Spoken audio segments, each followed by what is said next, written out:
सर्वांना शिवशरणात नमस्ते. आजचा आपला जो व्याख्यानाचा विषय आहे, आपल्या कुरियन शेट्टी कोष्टी समाजातील ज्या काही चालीरीती रूढी परंपरा ज्या आहेत, आचार पद्धती जी आहे, त्याविषयी आज आपल्याला माहिती देणार आहेत आपल्या समाजाचे ज्येष्ठ समाज बांधव महादेव नावकर सर. तर मी आजची प्रस्तावना आणि पाहुणे व्याख्यात्यांची ओळख करून देण्यासाठी सर्वप्रथम विनंती करतो रमेश नावकर सरांना.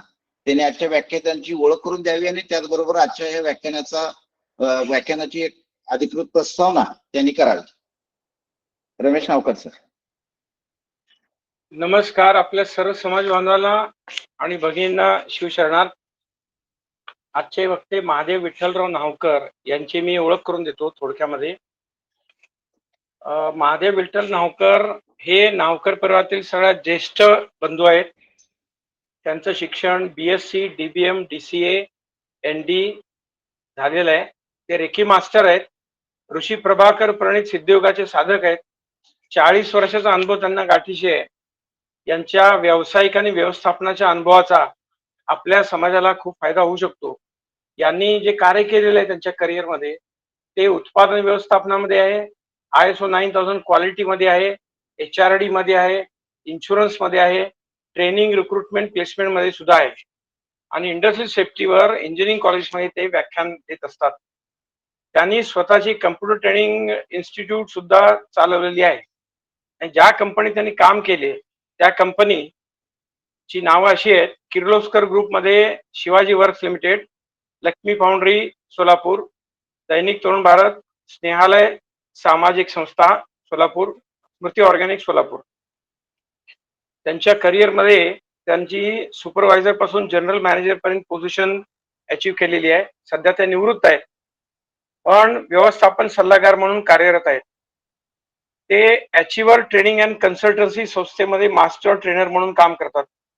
त्यांचा आवडता विषय हा उद्योजकता विकास असा आहे आणि MCD मध्ये मिटकॉन बँक ऑफ इंडिया यांच्या ठिकाणी त्यांनी 150 पेक्षा अधिक व्याख्यानांनी प्रशिक्षण दिलेलं आहे.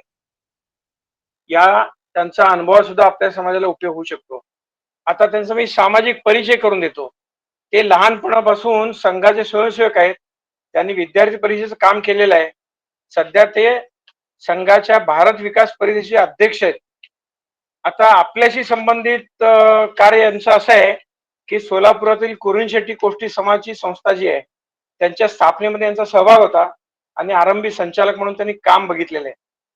आणि दुसरी गोष्ट अशी की हिंदू वीरशैव लिंगायत मंच म्हणून संघाने स्थापन केली सगळ्या धार्मिक सामाजिक समन्वयासाठी. त्याचे जिल्हा स्तरावर समन्वयक म्हणून कार्यरत आहेत. तिसरा संबंध असा आहे, पुण्यश्लोक अहिल्यादेवी होळकर सोलापूर विद्यापीठ जे आहे त्याच्यामध्ये जगज्योती महात्मा बसवेश्वर अध्यासन आहे, त्याच्यावर ते तज्ज्ञ सल्लागार म्हणून काम करत आहेत.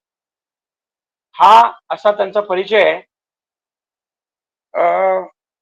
आता हा जो विषय त्यांना दिलेला आहे, आता तुम्हाला लक्षात आलं असेल की त्यांचं जे सुरुवातीपासून कार्य आहे त्याला अनुसरूनच हा विषय त्यांना चर्चेसाठी देण्यात आलेला आहे आणि त्याच्यावर ते समर्थपणे मार्गदर्शन करू शकतील. याच्यामध्ये प्रस्तावनेत मी एवढंच म्हणू शकतो की सध्याची परिस्थिती आपण बघितलेली आहे. हिंदू मुस्लिम समाजातलं तेढ आणि इतर समाजाचं आपल्याशी असलेले समन्वय आणि नेमका मुस्लिम समाजाशी असलेला तिढा, बांगलादेशाचं उदाहरण माहिती आहे. घुसपेठीचा प्रॉब्लेम आहे, कट्टरपणा त्यांच्याकडे आहे. आपल्या समाजाविषयी धर्माविषयी बोलायचं तर आपल्याला अभिमान वाटसावा असा आपला धर्म आहे. याच्यामध्ये आपण कुरियन शेट्टी कोष्टी असं नाव लावतो. कुरियन म्हणजे लिंग धारण करणारे, हातामध्ये लिंग धारण करणारे. शेट्टी म्हणजे श्रेष्ठी, हे सर्वश्रेष्ठ आहेत. आपली पूर्वी कोष्टी या संज्ञेमुळे आपण पूर्वी व्यापारी होतो, सावकारी केली. आंध्र प्रदेश, कर्नाटक, महाराष्ट्र असं मायग्रेशन करत आपण इकडे आलो. 85 लाख ही संख्या आपली महाराष्ट्रातील आहे समाजाची, बरं का, लिंगायत समाजाची. ती आता जवळजवळ 1 कोटीच्या वर गेलेली आहे. हा आकडा शिवा संघटनेचा आहे. व्यासांनी महाभारतात लिहून ठेवलंय की विश्वातील सर्वश्रेष्ठ धर्म हा वीरशैव धर्म आहे आणि लिंगी ब्राह्मण हे विश्वातील सर्वश्रेष्ठ ब्राह्मण आहे असं लिहून ठेवलंय. आपल्या आचार धर्माची संहिता सुद्धा विश्वास सर्वश्रेष्ठ आहे, पण हे समजावून घेण्याची खूप आवश्यकता आहे. आपल्याकडे जी कट्टरता पाहिजे, आता इतर समाजात आपण बघितली त्या मानांची किती कमी आपल्याला माहिती आहे. आपला धर्म पूर्ण समजणं आत्ताच्या युवकांना, आत्ताच्या पिढीला, मागच्या पिढीला याची तळमळ कळकळ खूप आहे, पण या पिढीला, या तरुणांना हे समजणं खूप गरजेचं आहे. त्यातमध्ये लिंग धारणेमध्ये विज्ञान काय हेही समजलं पाहिजे. आणि या वीरशैव आचार धर्मामुळं आपलं व्यक्तिमत्व हे या आयुष्यामध्ये किती उंचीपर्यंत जाऊ शकतं हे समजावून घेणं पण गरजेचं आहे. आपल्याकडे कर्नाटकामध्ये संत शरण श्रेणींची उदाहरण आहेत आणि महाराष्ट्रातले याच्यावर जेवढे संत होऊन गेले, आपल्या देशामध्ये जेवढे ऋषीमुनी होऊन गेले, विश्वामध्ये जेवढ्या देवदेवता आहेत, या सगळ्यांनी लिंग धारण करून शिवाची उपासना केलेली आहे. हे आपल्याला अतिशय अभिमानाची गोष्ट आहे. आणि या सगळ्यांना दीक्षा या आपल्या ऋषीमुनींनी दिलेल्या, आपल्या पंचाचार्यांनी दिलेल्या दीक्षा आहेत. म्हणजे तुम्ही विचार करा, मी फक्त एकच उदाहरण देतो आणि थांबतो, पुढे आपल्याला वक्त्याला बोलायला मोकळीक देता येईल. आपल्या पंचाचार्यापैकी एक असे आकाशगमन करत होते, त्यांची सहज दृष्टी नरकावर पडली आणि एवढे लाखो करोडो जीव तळमळत आहेत हे बघितल्यावर त्यांनी कमंडलून पाणी काढलं आणि अक्षरशः नरकातली सर्व जीवांना मुक्ती दिली. म्हणजे आपल्या धर्माची ताकद सांगतोय. आपल्या कोष्टी समाजाचे एक संत जे होऊन गेले कर्नाटकामध्ये, ते सहज शिष्यासह फिरत आले होते खंडोबाच्या देवळामध्ये जेजूरच्या, आणि भक्तांना इच्छा झाली की आपण खंडोबाचं दर्शन घ्यावं. तर त्यांनी इच्छा व्यक्त केली गुरुकडे. गुरु म्हणाले, तुम्ही कशाला जात त्यांच्याकडे, त्यांनाच बोलवतो इथे. आणि मग त्यांनी हाक मारली आणि खंडोबा त्यांना भेटायला बाहेर आले. विचार करा, आचार धर्मामध्ये जर आपण पूर्ण लक्ष देऊन जर साधना केली आयुष्यभर, तर आपल्यासारखं श्रेष्ठ दैवत्व जगामध्ये इतर कुठल्याही समाजातील कोणाला भेटणार नाही. आणि पूर्ण सगळ्या विश्वाची सुरुवात ही आपल्या महादेवापासून आहे, शिवशक्तीपासून आहे. एवढं जाणलं तरी आपल्याला समजेल की आपल्याला अभिमानास्पद प्रचंड गोष्टी आपल्याकडे आहेत, पण त्याची जाण होणं महत्वाचं आहे. हेच आजच्या व्याख्यानाचं प्रयोजन आहे. मी आपल्या व्याख्यात्यांना विनंती करतो की त्यांनी सूत्र हाती घेऊन आपल्या व्याख्यानाची सुरुवात करावी. धन्यवाद.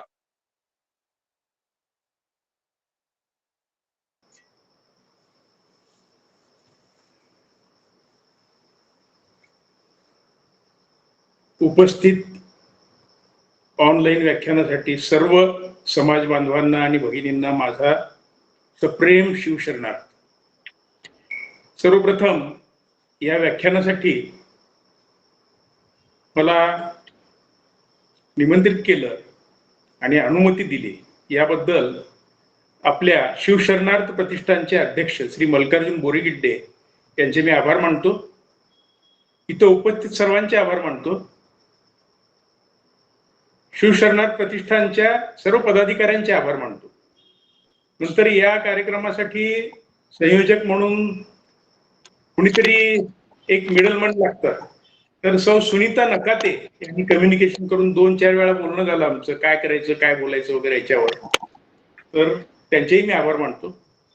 आता माझे बंधू रमेश नावकर यांनी परिचय करून दिला. खरं म्हटलं तर ते बोलताना थोडंसं जास्तच झालं असं मला वाटतंय. तर मी त्यांचेही आभार मानतो. एक पहिली गोष्ट आपण लक्षात घेतली पाहिजे की मला जो विषय आहे, मी स्वतःच निवडलेला जो विषय आहे, त्यामुळं मला या विषयावर आपल्या समाज बांधवांशी बोलायची प्रेरणा होतीच पूर्वीपासून, नाही असं नाही. आणि खाजगीमध्ये बोलत असताना त्या गोष्टी सर्व बोलल्या जायच्या. तर वीरशैव कुरुंदशेट्टी कोष्टी समाज, त्याचा इतिहास आणि आचार धर्म असा मी विषय निवडलेला आहे. इतिहास याच्यासाठी की आपलं पूर्वसंचित किती मोठं आहे हे आपल्या सगळ्या समाज बांधवांना कळावं. नंतर आचार धर्म याच्यासाठी की वेगवेगळ्या ठिकाणी जे समाज बांधव राहतात ते वेगवेगळ्या ठिकाणी काही जणांची संख्या कमी आहे, काही जणांची समूहाची संख्या मोठी आहे. त्या ठिकाणी आचार धर्म बऱ्यापैकी पाळला जातो. परंतु सामूहिक आचार धर्माबद्दल बोलतोय मी. बऱ्याच लोकांना माहितीच नाहीये काही गोष्टी. नंतर इतर लोकांना आपली असलेली ओळख ही सुद्धा थोडीशी फेडआउट आहे. अगदी सोलापूर सारख्या ठिकाणी आम्ही राहून सुद्धा लिंगायत धर्मातील समाजातील जे लोक भेटतात ते थोडीशी एकमेकाची चौकशी केल्यानंतर तुम्ही लिंगायत नाही असं म्हणतात. अशा प्रकारची वेळ आपल्यावर येते. तर पूर्णपणे जर समजा आचार धर्माचं पालन करत असू तर आपली आयडेंटिटी प्रस्थापित होण्यासाठी आपल्याला कसलीही अडचण येणार नाही. तर पहिली गोष्ट अशी आहे की आपण कोणत्या पीठाचे, कोणत्या गुरूंच्या परंपरेला मानणारे आहोत हे माहीत असलं पाहिजे. तर सर्वप्रथम त्याचा उल्लेख मी या ठिकाणी करू इच्छितो. 1008 श्रीमद जगद्गुरु श्रीशैल सूर्यसिंहासनाधीश्वर, परत एकदा रिपीट करतो, 1008 श्रीमद जगद्गुरु श्रीशैल सूर्यसिंहासनाधीश. आता त्याच्यामध्ये थोडासा भेद आहे. त्याच्या कंसामध्ये नीलकंठ पट्टाध्यक्ष असं ते नाव आहे. आणि मग नंतर कोण महास्वामीजी आता पीठावर असतील ते त्यांचं नाव. ही आपली गुरु परंपरा म्हणून ओळख आहे.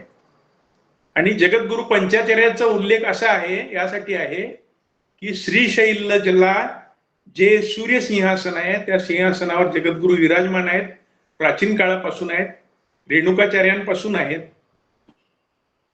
तर त्याचा उल्लेख करणं आवश्यक आहे. नंतर दुसरी एक गोष्ट की ज्याप्रमाणे हे सगळं व्याख्यान आयोजित करायचं कारण काय, असं काही सांगायचं वगैरे किंवा असे विचार मांडायचं वगैरे, तर कोणत्याही गोष्टीसाठी पाया आवश्यक असतो. आपण साधी इमारत जरी उभी करायची असली तरी पायाशिवाय इमारत उभी राहू शकत नाही. आणि त्याचप्रमाणे व्यक्तीला असू देत किंवा समाज समूहाला असू देत, की जर धार्मिक पाया असेल तरच तो समाज किंवा त्या व्यक्ती उभ्या राहू शकतात. आणि प्रगती असू देत किंवा स्थिरता असू देत, त्या प्रगतीचाही आधार आणि स्थिरतेचाही आधार धर्माचं आचरण हेच असतं. ज्याप्रमाणे आपल्याला श्वासोश्वासासाठी प्राणवायू लागतो, प्राणवायूशिवाय आपण जिवंत राहू शकत नाही, त्याप्रमाणे प्राणवायू हा असा जगाचा आधार आहे, जीवनाचा आधार आहे. त्याप्रमाणे धार्मिक पाया हा आपल्या प्रगतीचा आणि जीवनाचा आधार आहे. म्हणून धार्मिक विषयांचा विचार करणं अतिशय आवश्यक आहे. नंतर त्याच्या पुढची गोष्ट आहे आपली आयडेंटिटी, आपली ओळख काय आहे. इतर समाजांमध्ये एक मवाळ समाज अशी आपली ओळख आहे, मवाळ व्यक्ती अशी ओळख आहे. अग्रेसिव्ह आपले समाज बांधव नाही असं साधारणपणे ओळख. परंतु आपल्याला ओळखतात कर्नाटकामध्ये पांढरा कुट्टी टिळे जेड म्हणून, कुर्णशेट्टी म्हणून सुद्धा आपली सगळीकडे ओळख आहे. आंध्रमध्ये जाण म्हणून ओळख आहे, नीलकंठी म्हणून ओळख आहे कर्नाटकात, आंध्रमध्ये सुद्धा. महाराष्ट्रात कोष्टी म्हणूनच ओळख आहे. कुर्णशेट्टी काही लोक लावतात, काही कुर्नावळ म्हणतात, काही लोक पांढरे कोष्टी म्हणतात, अशी आपली ओळख आहे. परंतु आपल्यामध्ये कॉमन काय आहे, तर सगळीकडे एक गोष्ट कॉमन आहे, ती म्हणजे आपली ती म्हणजे आपली गोत्र पद्धती. आपल्याकडे जी गोत्र पद्धती आहे ती खूप कमी ज्ञाती संस्थांमध्ये आहे, विशेषतः उच्चवर्णीयांमध्ये आहे. परंतु उच्चवर्णीयांमध्ये सुद्धा ती गोत्र पद्धती आता पाळणं वगैरे कमी प्रमाणात आहे. परंतु आपल्या समाजामध्ये खूप चांगल्या पद्धतीने ती परंपरा चालत आलेली आहे आणि आपण पाळत आहोत. दुसरी गोष्ट, प्रत्येक गोत्राला रुद्र आहे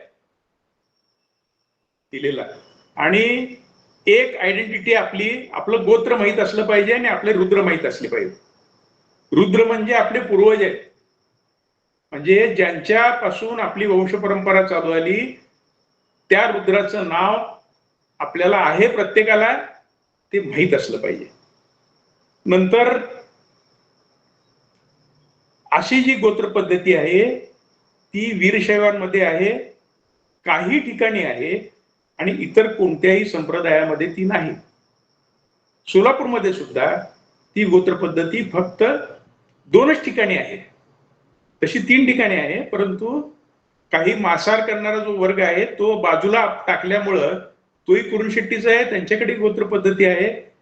परंतु 2 समाजांमध्ये फक्त ती गोत्र पद्धती आहे, इतर कोष्टी समाजामध्ये ती गोत्र पद्धती नाही. आता ही गोत्र पद्धतीचा सुरुवात कुठून झाली हे माहीत करणं आवश्यक आहे. पहिली गोष्ट म्हणजे पौराणिक कथा. आता आपल्यापैकी किती जण पुराण आणि याच्यातल्या कथा वाचतात किंवा माहीत असतात वगैरे, थोडंसं अवघड आहे नवीन पिढीला. पूर्वीच्या पिढीने वाचलेल्या आहेत त्या कथा. तर शिवपुराणामध्ये तारकासूर आणि त्यांच्या सैनिकांचा वध ही कथा आलेली आहे. आणि तारकासूर या राक्षसाने संपूर्ण मानव जातीला परिस्थिती अतिशय अवघड करून ठेवली होती. स्वर्गावर विजय वगैरे अशा प्रकारची ती घटना होती. यज्ञ याग करणं ऋषी मुनींना सगळं कठीण झालं होतं. तर सगळे देव मिळून भगवान शिवाकडे जातात आणि प्रार्थना करतात आणि शिव तारकासूर व त्यांच्या सैनिकांचा वध करण्यासाठी 66 रुद्र निर्माण करतात आणि लोकांचा उद्धार व्हावा आणि राक्षसांचा संहार व्हावा हा त्या रुद्रांच्या निर्मितीचा उद्देश असतो. आणि याच रुद्रांना कुऱ्हीन शेट्टी हे नामाविधान पुढच्या काळात मिळालेलं आहे. या वंशाला रुद्रवंश असे सुद्धा म्हणतात. आता दुसरी एक आपली आयडेंटिटी आहे की आपला जो देव आहे तो जगातला श्रेष्ठ देव आहे. व्यासप्रणीत 25 लिहिलेत शिवाच्या विष प्रश्नाचेही वर्णन आहे. नीलकंठ पुराणामध्येच हे वर्णन आहे.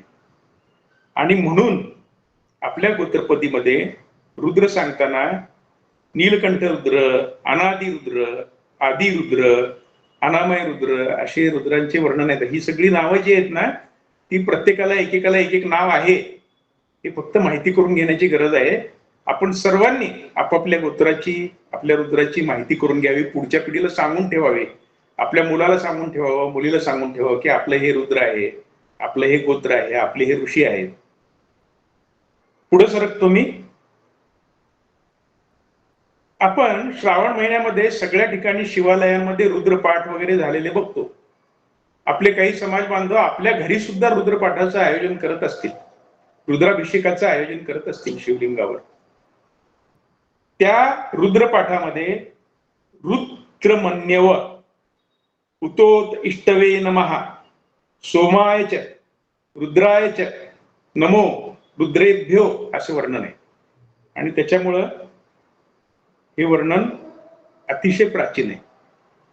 नंतर स्कंद पुराणामध्ये भूसुरो ब्राह्मणश्चैव भूरुद्रोपि जंगमा सूररुद्र द्वयोर्मध्ये रुद्र एव विशिष्यते. सूर म्हणजे सगळे देव आणि रुद्र याच्यामध्ये रुद्रच श्रेष्ठ आहे असं ते अशा प्रकारचं वर्णन आहे. आता याच्यावरून हे कळून येतं आपल्याला की वीरशैवाचे व आपले मूळ पुरुष रुद्र आहेत. एवढी गोष्ट सगळ्यांनी लक्षात घेतली तर त्यांचा एक स्वाभिमान, कॉन्फिडन्स वगैरे जागृत झाल्याशिवाय राहणार नाही. तर आता रुद्राचा उल्लेख झाला म्हणून श्रावणामध्ये आपण काय काय केलं पाहिजे असं ते साधारणपणे माझ्या मनात आलं आणि ते लगेच बोलून दाखवतो परत राहून देईल. तर पहिली गोष्ट रुद्राचं पठण केलं पाहिजे. दुसरी गोष्ट श्रावणामध्ये वरद शंकराची पूजा करता आली जंगम स्वामींना बोलून तर ती अवश्य केली पाहिजे. सगळ्या घरांमध्ये आपल्या समाजात साधारणपणे दर श्रावण सोमवार करण्याची पद्धत आहे. तर करत नसतील तर करायला लावायला आपलं काम आहे.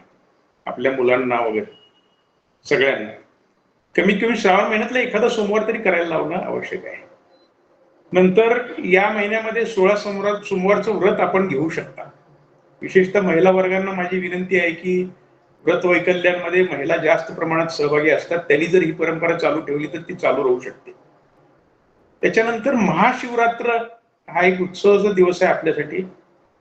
त्या दिवशी शिवाचं आणि पार्वतीचं लग्न लागलेलं आहे. तर तो दिवस एक उल्लेखनीय आहे.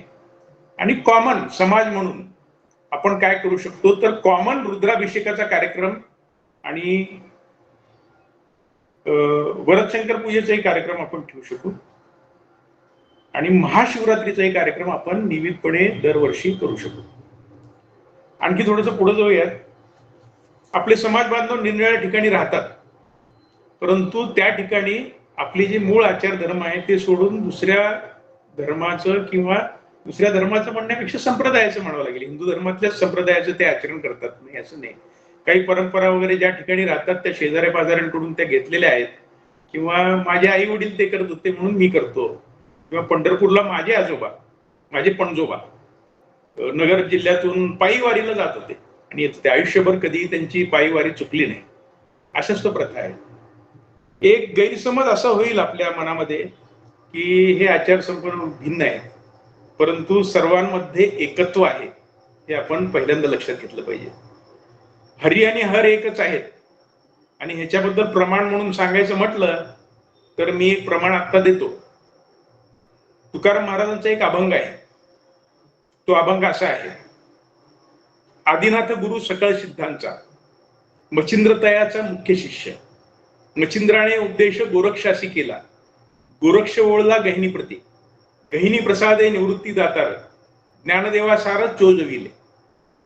आता ह्याच्यामध्ये गुरु परंपराची सुरुवात आहे ती भगवान शिवानी पार्वतीला केलेला उपदेश माशाच्या स्वरूपामध्ये मच्छिंद्राने ऐकला आणि मच्छिंद्राने ती परंपरा नाथ संप्रदायात चालवली आणि निवृत्तीनाथांनी ज्ञानदेवा सार चोजविले, म्हणजे घास भरवल्यासारखं ज्ञान ज्ञानेश्वरांना त्यांनी भरवलं असा उल्लेख आहे.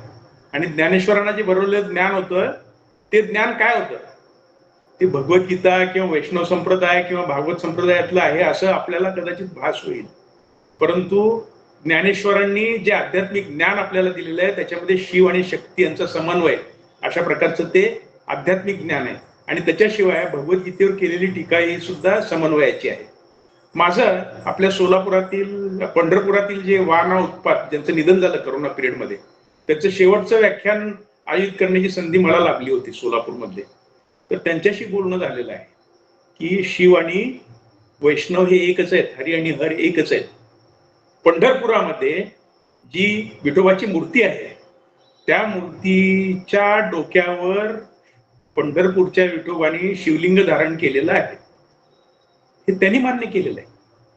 ही गोष्ट आपण लक्षात घेतली पाहिजे. रुक्मिणी मंदिराचे अधिकृत पुजारी आणि प्रकांड पंडित या विषयातले ज्ञाते, प्रवचनकार, भागवताचार्य अशा व्यक्तींनी सांगितलेलं आहे.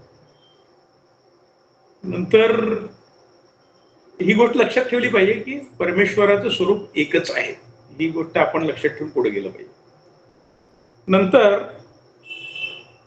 आचार धर्मामध्ये जर बघायचं झालं तर महाराष्ट्रात, कर्नाटकामध्ये, आंध्र प्रदेशात, तामिळनाडूमध्ये सगळ्या ठिकाणी लिंगधारणाची पद्धत आहे. आपल्याकडे काही लोक लिंग धारण करतात, काही लोक करत नाहीत, परंतु एक कॉमन गोष्ट आहे, सगळ्यांकडे लिंग धारण केलं जातं.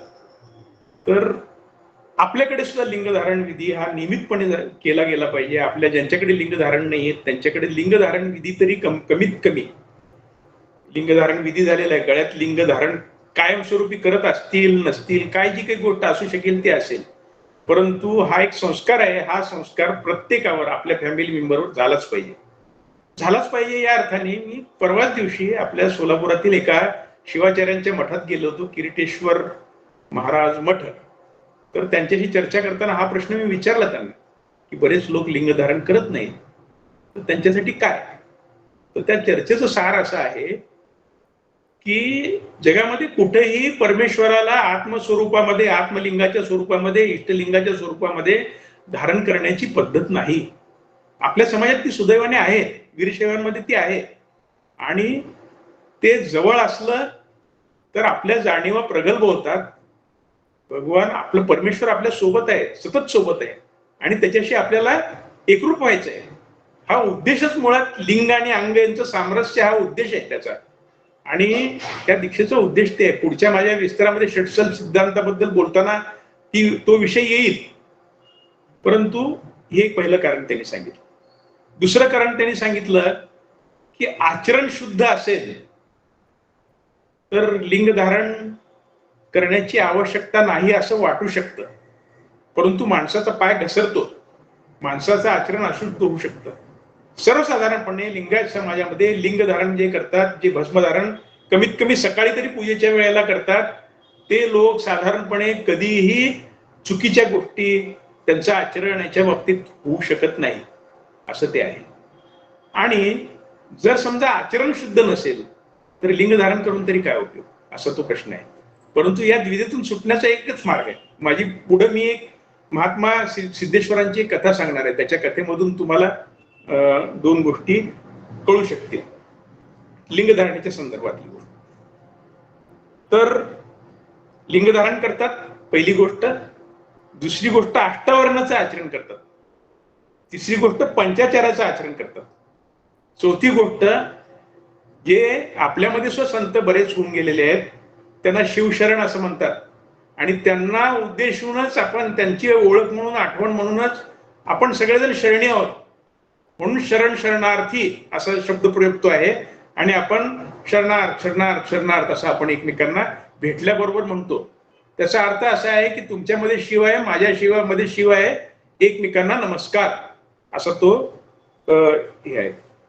तर दुसरी गोष्ट, कुर्णी शेट्टी, रुद्रवंश, वीरशैव, वीरशैव संस्कृती या सगळ्या गोष्टी समानार्थी आहेत.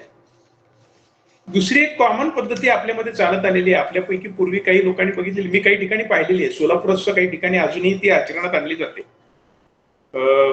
ही गोष्ट म्हणजे जे आपलं लग्न ज्या वेळेला जमवतात त्यावेळेला नीलकंठ स्वामींची पीठिका घातली जाते, लिंग, वृषभ, विभूती, रुद्राक्षांची पूजा केली जाते.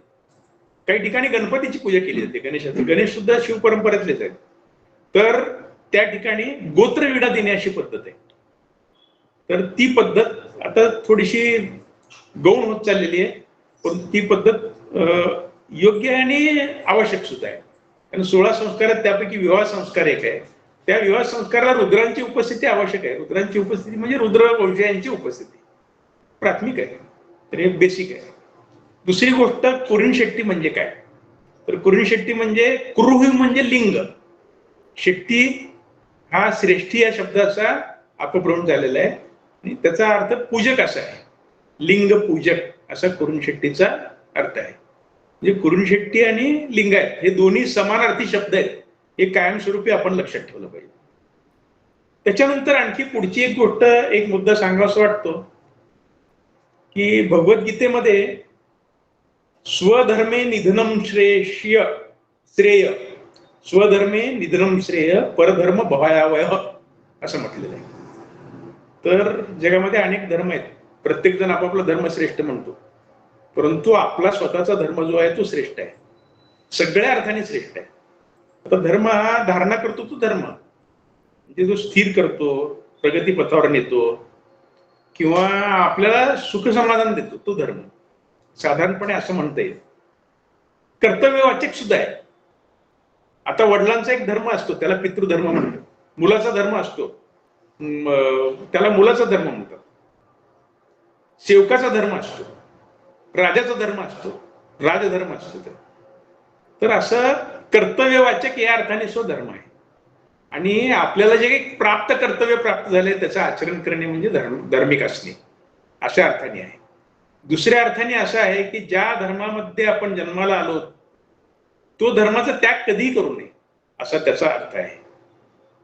परवा गेल्या आठवड्यात श्री मल्लिकार्जुन बारेगिड्डे यांनी एक पोस्ट टाकली होती, मी ती वाचली, मला आवडली खरं म्हटलं तर. त्या अर्थाने सुद्धा स्वधर्माचं पालन हे श्रेष्ठ आहे. आणि सर्वश्रेष्ठ धर्माचं पालन काय, त्यांनी त्या पोस्टमध्ये म्हटलं होतं की स्वत्वाची जाणीव करून घेणे आणि आत्मस्वरूपाची जाणीव करून घेणे अशा अर्थाचं त्यांचं ते लिखाण होतं.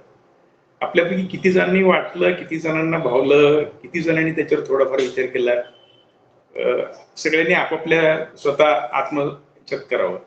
परंतु मला सांगण्याचा मुद्दा असा आहे की आपल्या जगामध्ये जे सगळं ज्ञान आहे, व्यवहार ज्ञान वगैरे सगळं जे काही आहे, 64 कला, गणित, व्यवस्थापन, अर्थशास्त्र, समाजशास्त्र वगैरे हे सगळं ज्ञान आपल्याला मिळतं.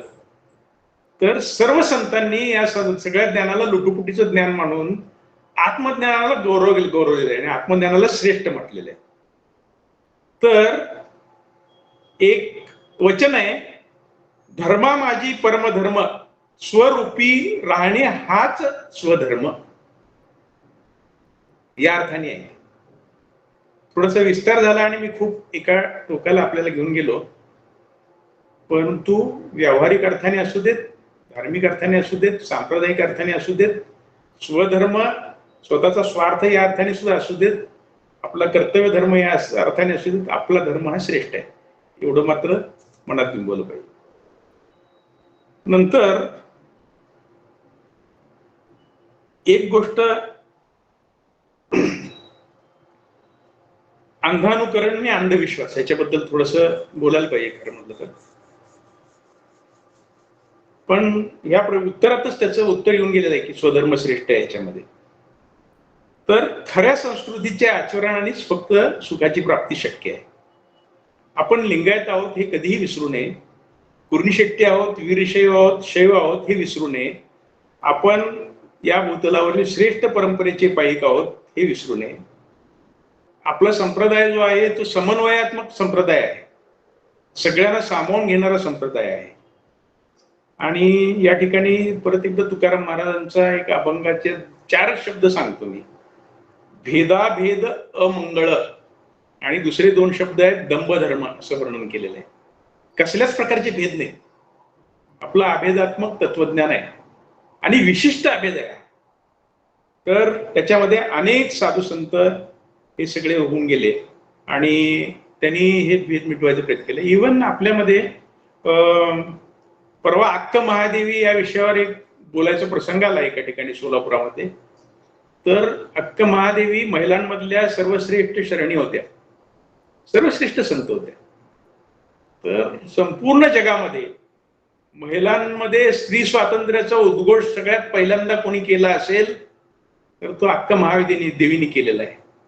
आणि स्त्री आणि पुरुष सर्वजण समान आहेत अशी धारणा आहे. सोलापूरमध्ये ज्यावेळेला सिद्धेश्वर महाराजची यात्रा भरते त्यावेळेला ती सतीपती भाव असं ते वर्णन आहे की आपण पुरुष असू देत किंवा स्त्री असू देत, तर आपण सगळे सती आहोत. त्या शिवाचे आराधक आहोत आपण सगळेजण आणि आपल्या सगळ्यांचा पती शिव आहे अशी ती धारणा आहे. आणि त्यामुळं आपल्याकडे शिव आणि शरण, स्त्री आणि पुरुष हे सर्व साधक आहेत, समान पातळीवर आहेत. गरीब श्रीमंत हा भेद सुद्धा आपल्यामध्ये नाही, जाती जातीमधला सुद्धा भेद नाही. पुढे थोडासा उल्लेख येईल, परंतु आत्ताच सांगतो की ब्राह्मण, क्षत्रिय, वैश्य, शूद्र हे 4 वर्ण आहेत, आपल्याला सगळ्यांना माहिती आहे. परंतु याच्यापैकी कोणी जरी लिंग दीक्षा घेतली तरी ते शिवस्वरूप होतात असं ते आहे. त्यामुळं आपला धर्म सर्वश्रेष्ठ आहे. आता साधू संत जे होऊन गेले ते आपल्या धर्मामध्ये झाले नाहीत का, त्याचा थोडासा उल्लेख केला पाहिजे, मग पुढे जाता येईल आपल्याला.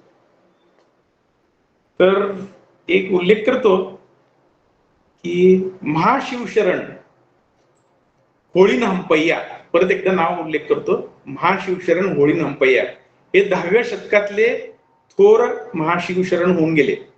मोठे व्यापारी होते, 101 बैलांवर माल नेऊन व्यापार करायचे.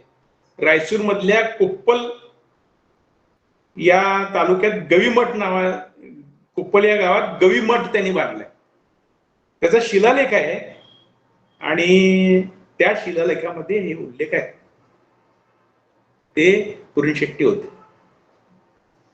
दुसरा एक उल्लेख करतो, अल्लम प्रभू वीरशैव मत उद्धारक निरंजन मूर्ती अल्लम प्रभू हे बसवेश्वरांच्या अनुभव मंडपातले श्रेष्ठ संत होते.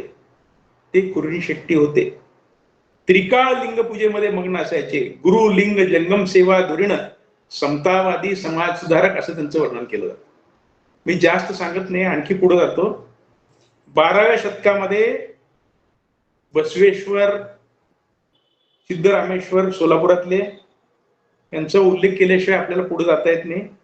बसवेश्वरांवर एक स्वतंत्र आपलं बोलणं होऊ शकतं. अशा प्रकारचं त्यांची क्रांती आहे, कारण 2 विचार प्रवाह आपल्या समाजात राहिलेले आहेत. त्यापैकी बसवेश्वरांचा एक विचार प्रवाह आहे, थोडासा पुढे उल्लेख येईल.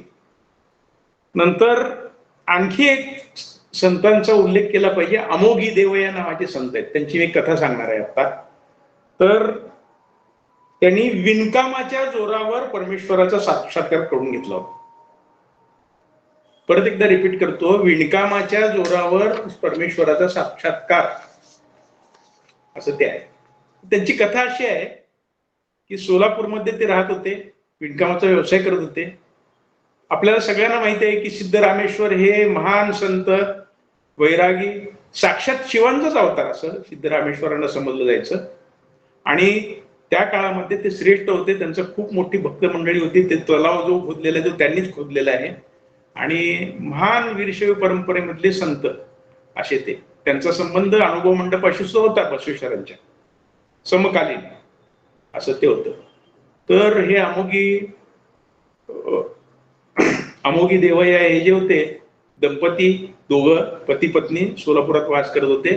एकदा सिद्धेश्वरांनी त्यांना भाताचं काम दिलं, भाताचं काम म्हणजे अर्थात ते असं जरी भाताचं काम म्हटलं तरी ते असं असावं की आपले जे गहू असतं, आपले साडीचे जे भात असतो त्याचं ते भात तयार करणं वगैरे असं काहीतरी काम त्यांना कायम दिलेलं असावं. तर त्यांनी करायला नकार दिला म्हणून आहे ना सगळे संतप्त झाले, सगळी भक्त मंडळी वगैरे, आणि त्यांना सोलापूर सोडावं लागलं. आणि असे कर्मयोगी असणाऱ्या आणि भक्त शिवभक्त असणाऱ्या दंपतीला शहर सोडावं लागलं. शहर म्हणजे त्यावेळेला सोनलगी नावाचं गाव होतं, आणि कल्याणमध्ये ते शिवपूर या ठिकाणी शिवालयामध्ये वास करण्यासाठी गेले. जावं लागलं गाव सोडून. आणि शिवालयामध्ये वास करायला गेल्यानंतर प्रातःकाळी उठल्यानंतर पत्नीनं पतीला सांगितलं की अब एक गाठोडं माझं घरीच राहिलंय तिकडं. मग ते म्हटले आपलं प्रातस्मरण आणि प्रातः आचरण जे ते पहिल्यांदा करूयात आपण, शिवपूजा येते ध्यानाला बसूयात आणि नंतर बघू त्याचं काय. म्हणून ते ध्यानाला बसले आणि नंतर डोळे उघडून बघतात तर काय ते गाठोडं समोर होतं. इकडं सोलापूर सोनलकीमध्ये झालं काय की सिद्धेश्वर मल्कार्जुन मंदिरात नेहमीप्रमाणे अनुष्ठान आपलं पूजा अर्चा करण्यासाठी म्हणून गेले मंदिरामध्ये स्नानानंतर. तर त्या ठिकाणी हाहाकार हा शब्द उमटला, आणि का असा शब्द उमटतोय, का अशी आकाशवाणी होतीये असं सिद्धेश्वर महाराजांना कळेना, पण त्यांच्या लक्षात आलं की आपण अहंकारापोटी त्यांना घालून दिलं. आपण खूप मोठे सिद्ध पुरुष आहोत असा अहंकार आपल्याला झाला होता. आणि त्यावेळेला जी वाणी झाली त्याच्यामध्ये सांगितलं की देवा तुम्ही कुठं होतात. तर देवांनी सांगितलं त्यांना की माझ्या भक्ताचं ओझं वाहून मी थकलोय, मला घाम आलाय, खूप लांब जाऊन परत आलोय असं. त्यामुळे सिद्धेश्वरांना दुःख झालं की आपण शिवभक्तालाच आपण आपल्या अहंकाराच्या पोटी आपण घालून दिलं. मग ते भेटायला जातात त्या अमोघी देव यांना, आणि भेटायला गेल्यानंतर सांगतात की तुम्ही परत या सोलापूरमध्ये. तर परत या म्हटल्यानंतर ते म्हणतात की तुम्ही जर लिंग धारण करणार असाल तरच मी परत येतो. आणि त्यांच्या सांगण्यामुळं श्री सिद्धेश्वरांनी लिंग धारण विधी केला स्वतःसाठी, आणि त्याच्याशिवाय त्यांचा मार्ग वेगळा मोकळा मार्ग निर्माण झाला नाही, अशी ती कथा आहे. आता ह्या कथेचा सारांश मला दोन पद्धतीने व्यक्त करायचा आहे. पहिली गोष्ट म्हणजे लिंग धारण हे किती महत्वाचं आहे हे आपल्याला कळावं. आणि दुसरं एक कारण म्हणजे आपल्या समाजामध्ये अमोघी देवासारखे संत होऊन गेले, त्यांना बसवेश्वरांचा अनुभव मंडपामध्ये शास्त्रार्थ करण्यासाठी निमंत्रण आलेलं होतं. आणि त्याच्यानंतरचा एक त्यांच्या जीवनातली एक घटना आहे. 1199 साली यदुवंशामधले राजे, देवगिरीचे राजे सिंगण महाराज त्यांच्या भेटीसाठी आले, अशी कथा आहे. त्यांचं महात्म्य एवढं मोठं अमोघी देवाचं. त्यांनी त्यांना इटे नावाचं गाव देणगी म्हणून दिलं, आता जे विटे आहेत ते. आणि त्या शिलासनामध्ये त्याचा उल्लेख आहे. आणि त्यांचा उल्लेख अमोघी देवय यांचा महेश्वर कुलदिवाकर कुरीन शेट्टी अशी प्रशंसा त्याच्यामध्ये आहे.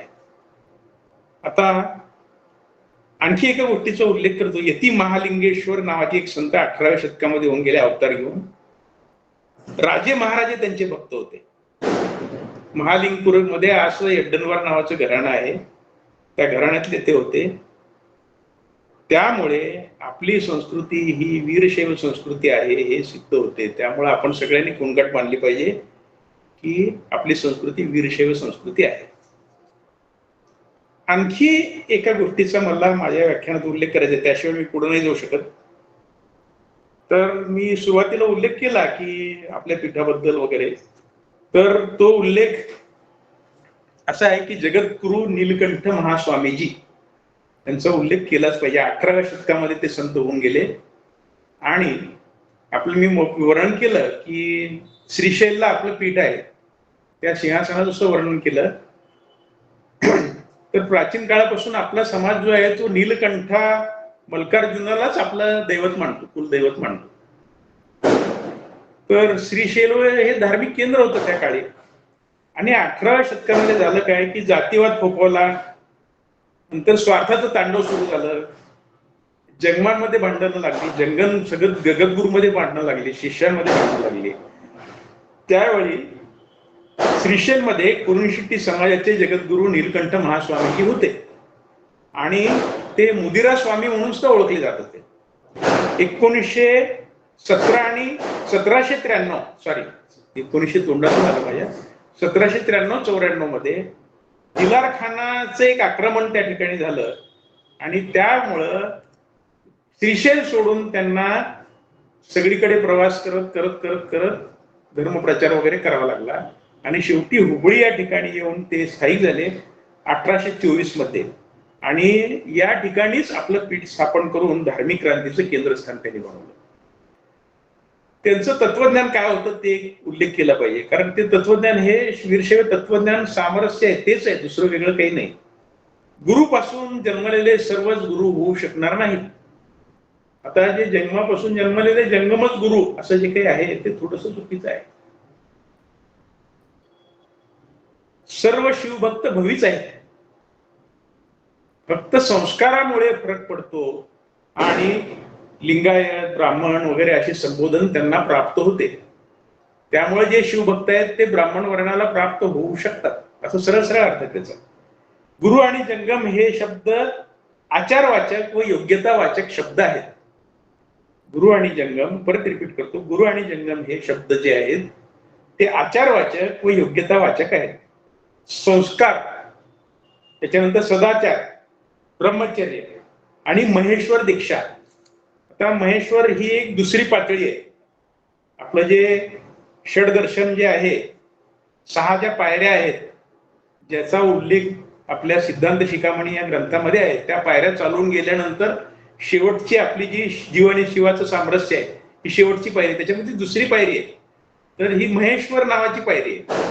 तर महेश्वराची दीक्षा झाल्यानंतर खेड्यामध्ये 1 रात्र, शहरामध्ये 5 रात्री संचार करून म्हणजे प्रवास करायचा त्या सगळ्या गुरूंनी आणि भक्तांचे सुखदुःख तेच आपले सुखदुःख असे मानून आचरण करणारा गुरुत्वाला प्राप्त होतो असं त्यांचं प्रतिपादन होतं. षटस्थल सिद्धांत आचरण्यास प्रत्येक शैवाला अभ्यंतर नाही, प्रत्येक वीरशैवाला अभ्यंतर नाही, कुणीही षटस्थल सिद्धांताचं आचरण करू शकतो असंही त्यांचं प्रतिपादन होतं. आता षटस्थल सिद्धांतांमध्ये जे काही स्टेप्स आहेत तर ते षटस्थल सिद्धांतांमध्ये 6 स्टेप्स सांगतो. ऍक्च्युअली सिद्धांत शिखामणी हा ग्रंथ वाचल्यानंतर 101 स्थळ आहे, त्याचं वर्णन आहे. ते 101 पायऱ्या आहेत आपल्या, त्या पायऱ्यांवर जायचं, कसं जायचं त्याचंही वर्णन आहे सगळं. तर त्या 6 पायऱ्या आहेत: भक्त, महेश, प्रासादी, प्राणलिंग, शरण आणि ऐक्य. ऐक्य हे शेवटची पायरी आहे. शरण ही त्याच्या अगोदरची पायरी आहे. म्हणजे सगळे शरण संत होऊन गेले ते त्या पायरीपर्यंत पोहोचले होते. ऐक्य या पायरीपर्यंत शरण संत सुद्धा पोहोचले नव्हते. नंतर प्राणलिंग नावाचं स्थळ त्याच्या आधी येतं आणि त्याच्या आधी प्रासादी नावाचं स्थळ येतं, त्याच्या आधी महेश नावाचं स्थळ येतं.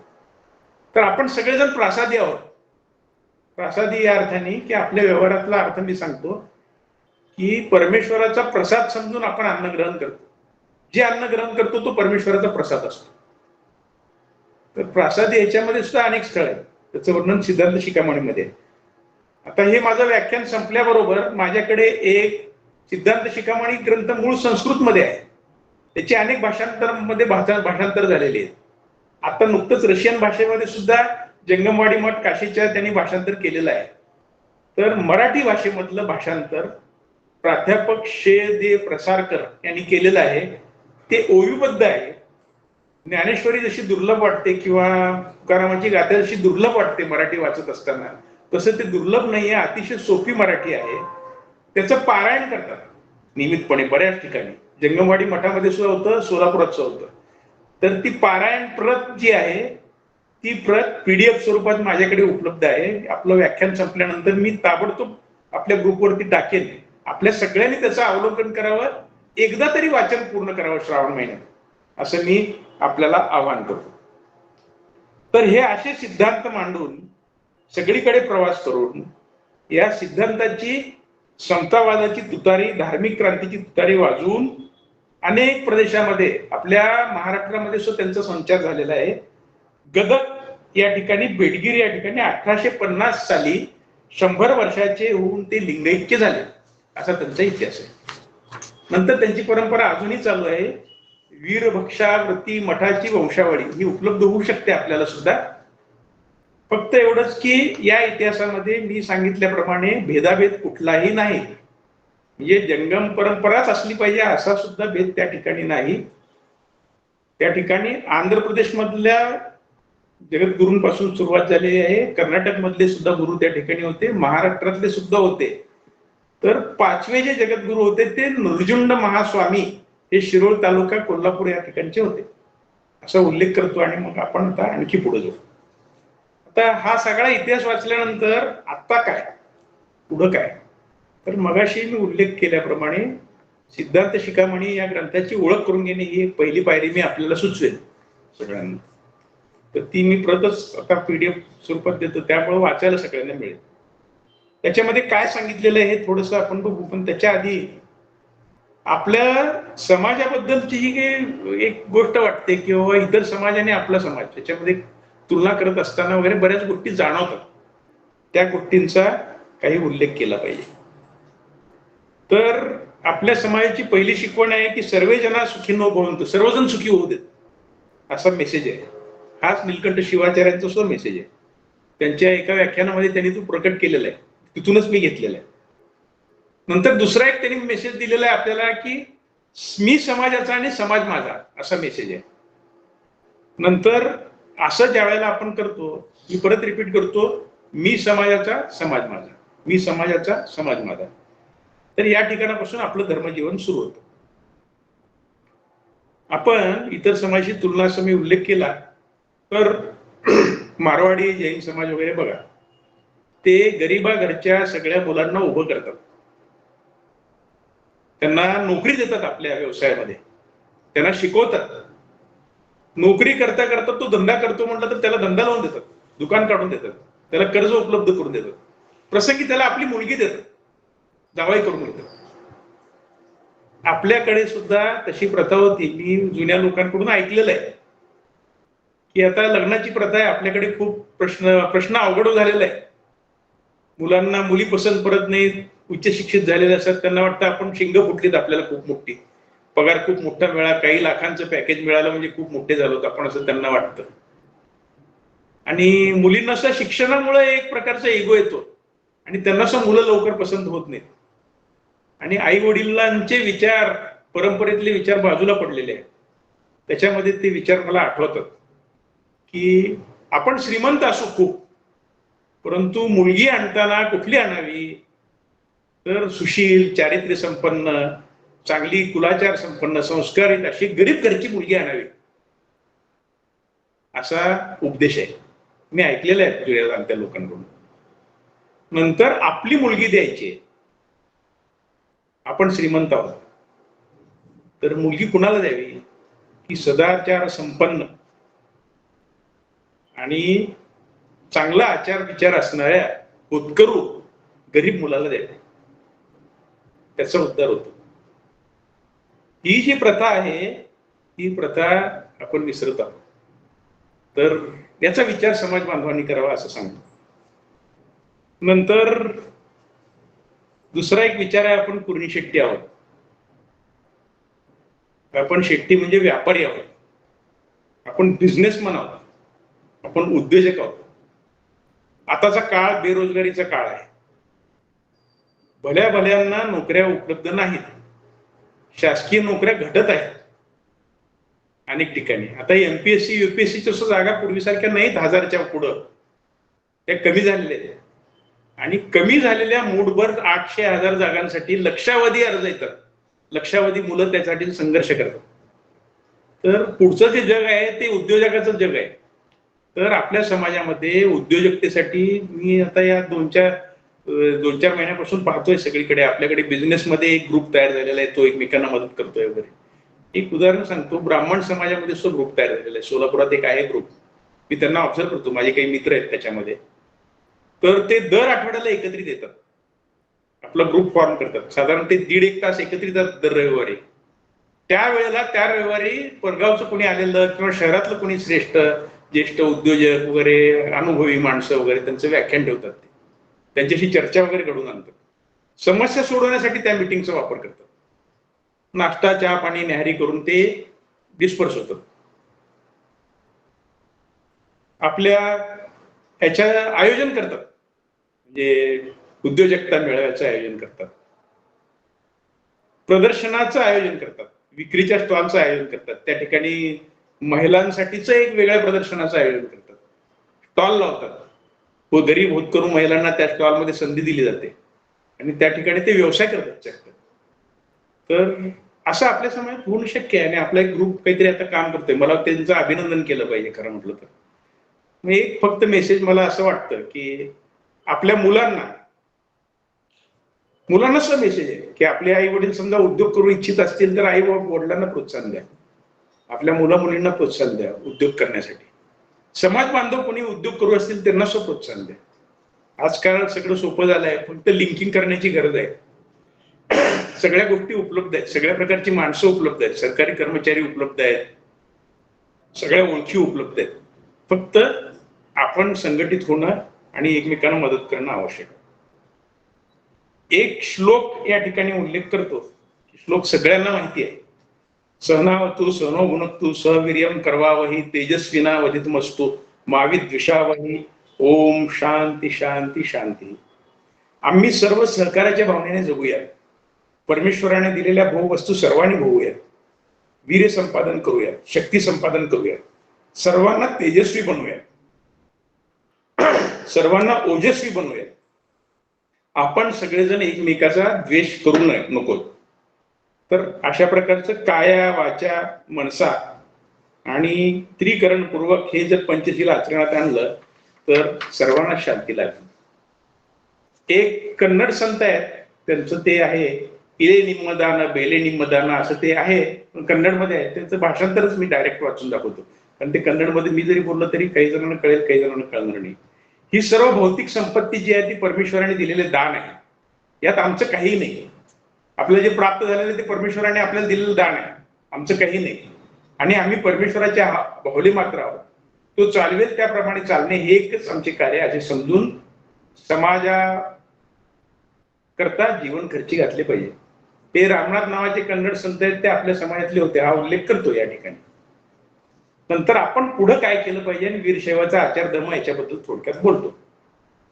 पहिली गोष्ट, मी मगाशी उल्लेख केल्याप्रमाणे सिद्धांत शिखामणी या ग्रंथाचं पारायण सुरू करणे, कमीत कमी एकदा तरी तो ग्रंथ वाचावा. मग पुढे तो आणखी काही रिपीट करायचा, काय त्यातलं ज्ञान, नंतर काही आपले प्रश्नोत्तर वगैरे असं सगळं आपण करू शकतो. नंतर आपण हिंदू आहोत, वीरशैव आहोत, लिंगायत आहोत, कुरीण शेट्टी कोष्टी आहोत. फक्त कोष्टी म्हणणं योग्य नाही, कुरीण शेट्टी कोष्टी असा शब्दप्रयोग आपण सातत्याने वापरला पाहिजे. नंतर मी मगाशी सांगितल्याप्रमाणे मुळात व्यावसायिक आहोत आणि व्यवसायाला प्रोत्साहन दिलं पाहिजे.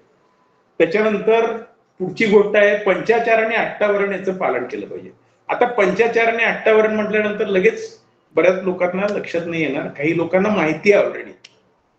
तर ज्यांना माहिती आहे त्यांना ठीक आहे, परंतु ज्यांना माहिती नाही त्यांनी ऐकावं की पंचाचार म्हणजे 5 आचार आहेत.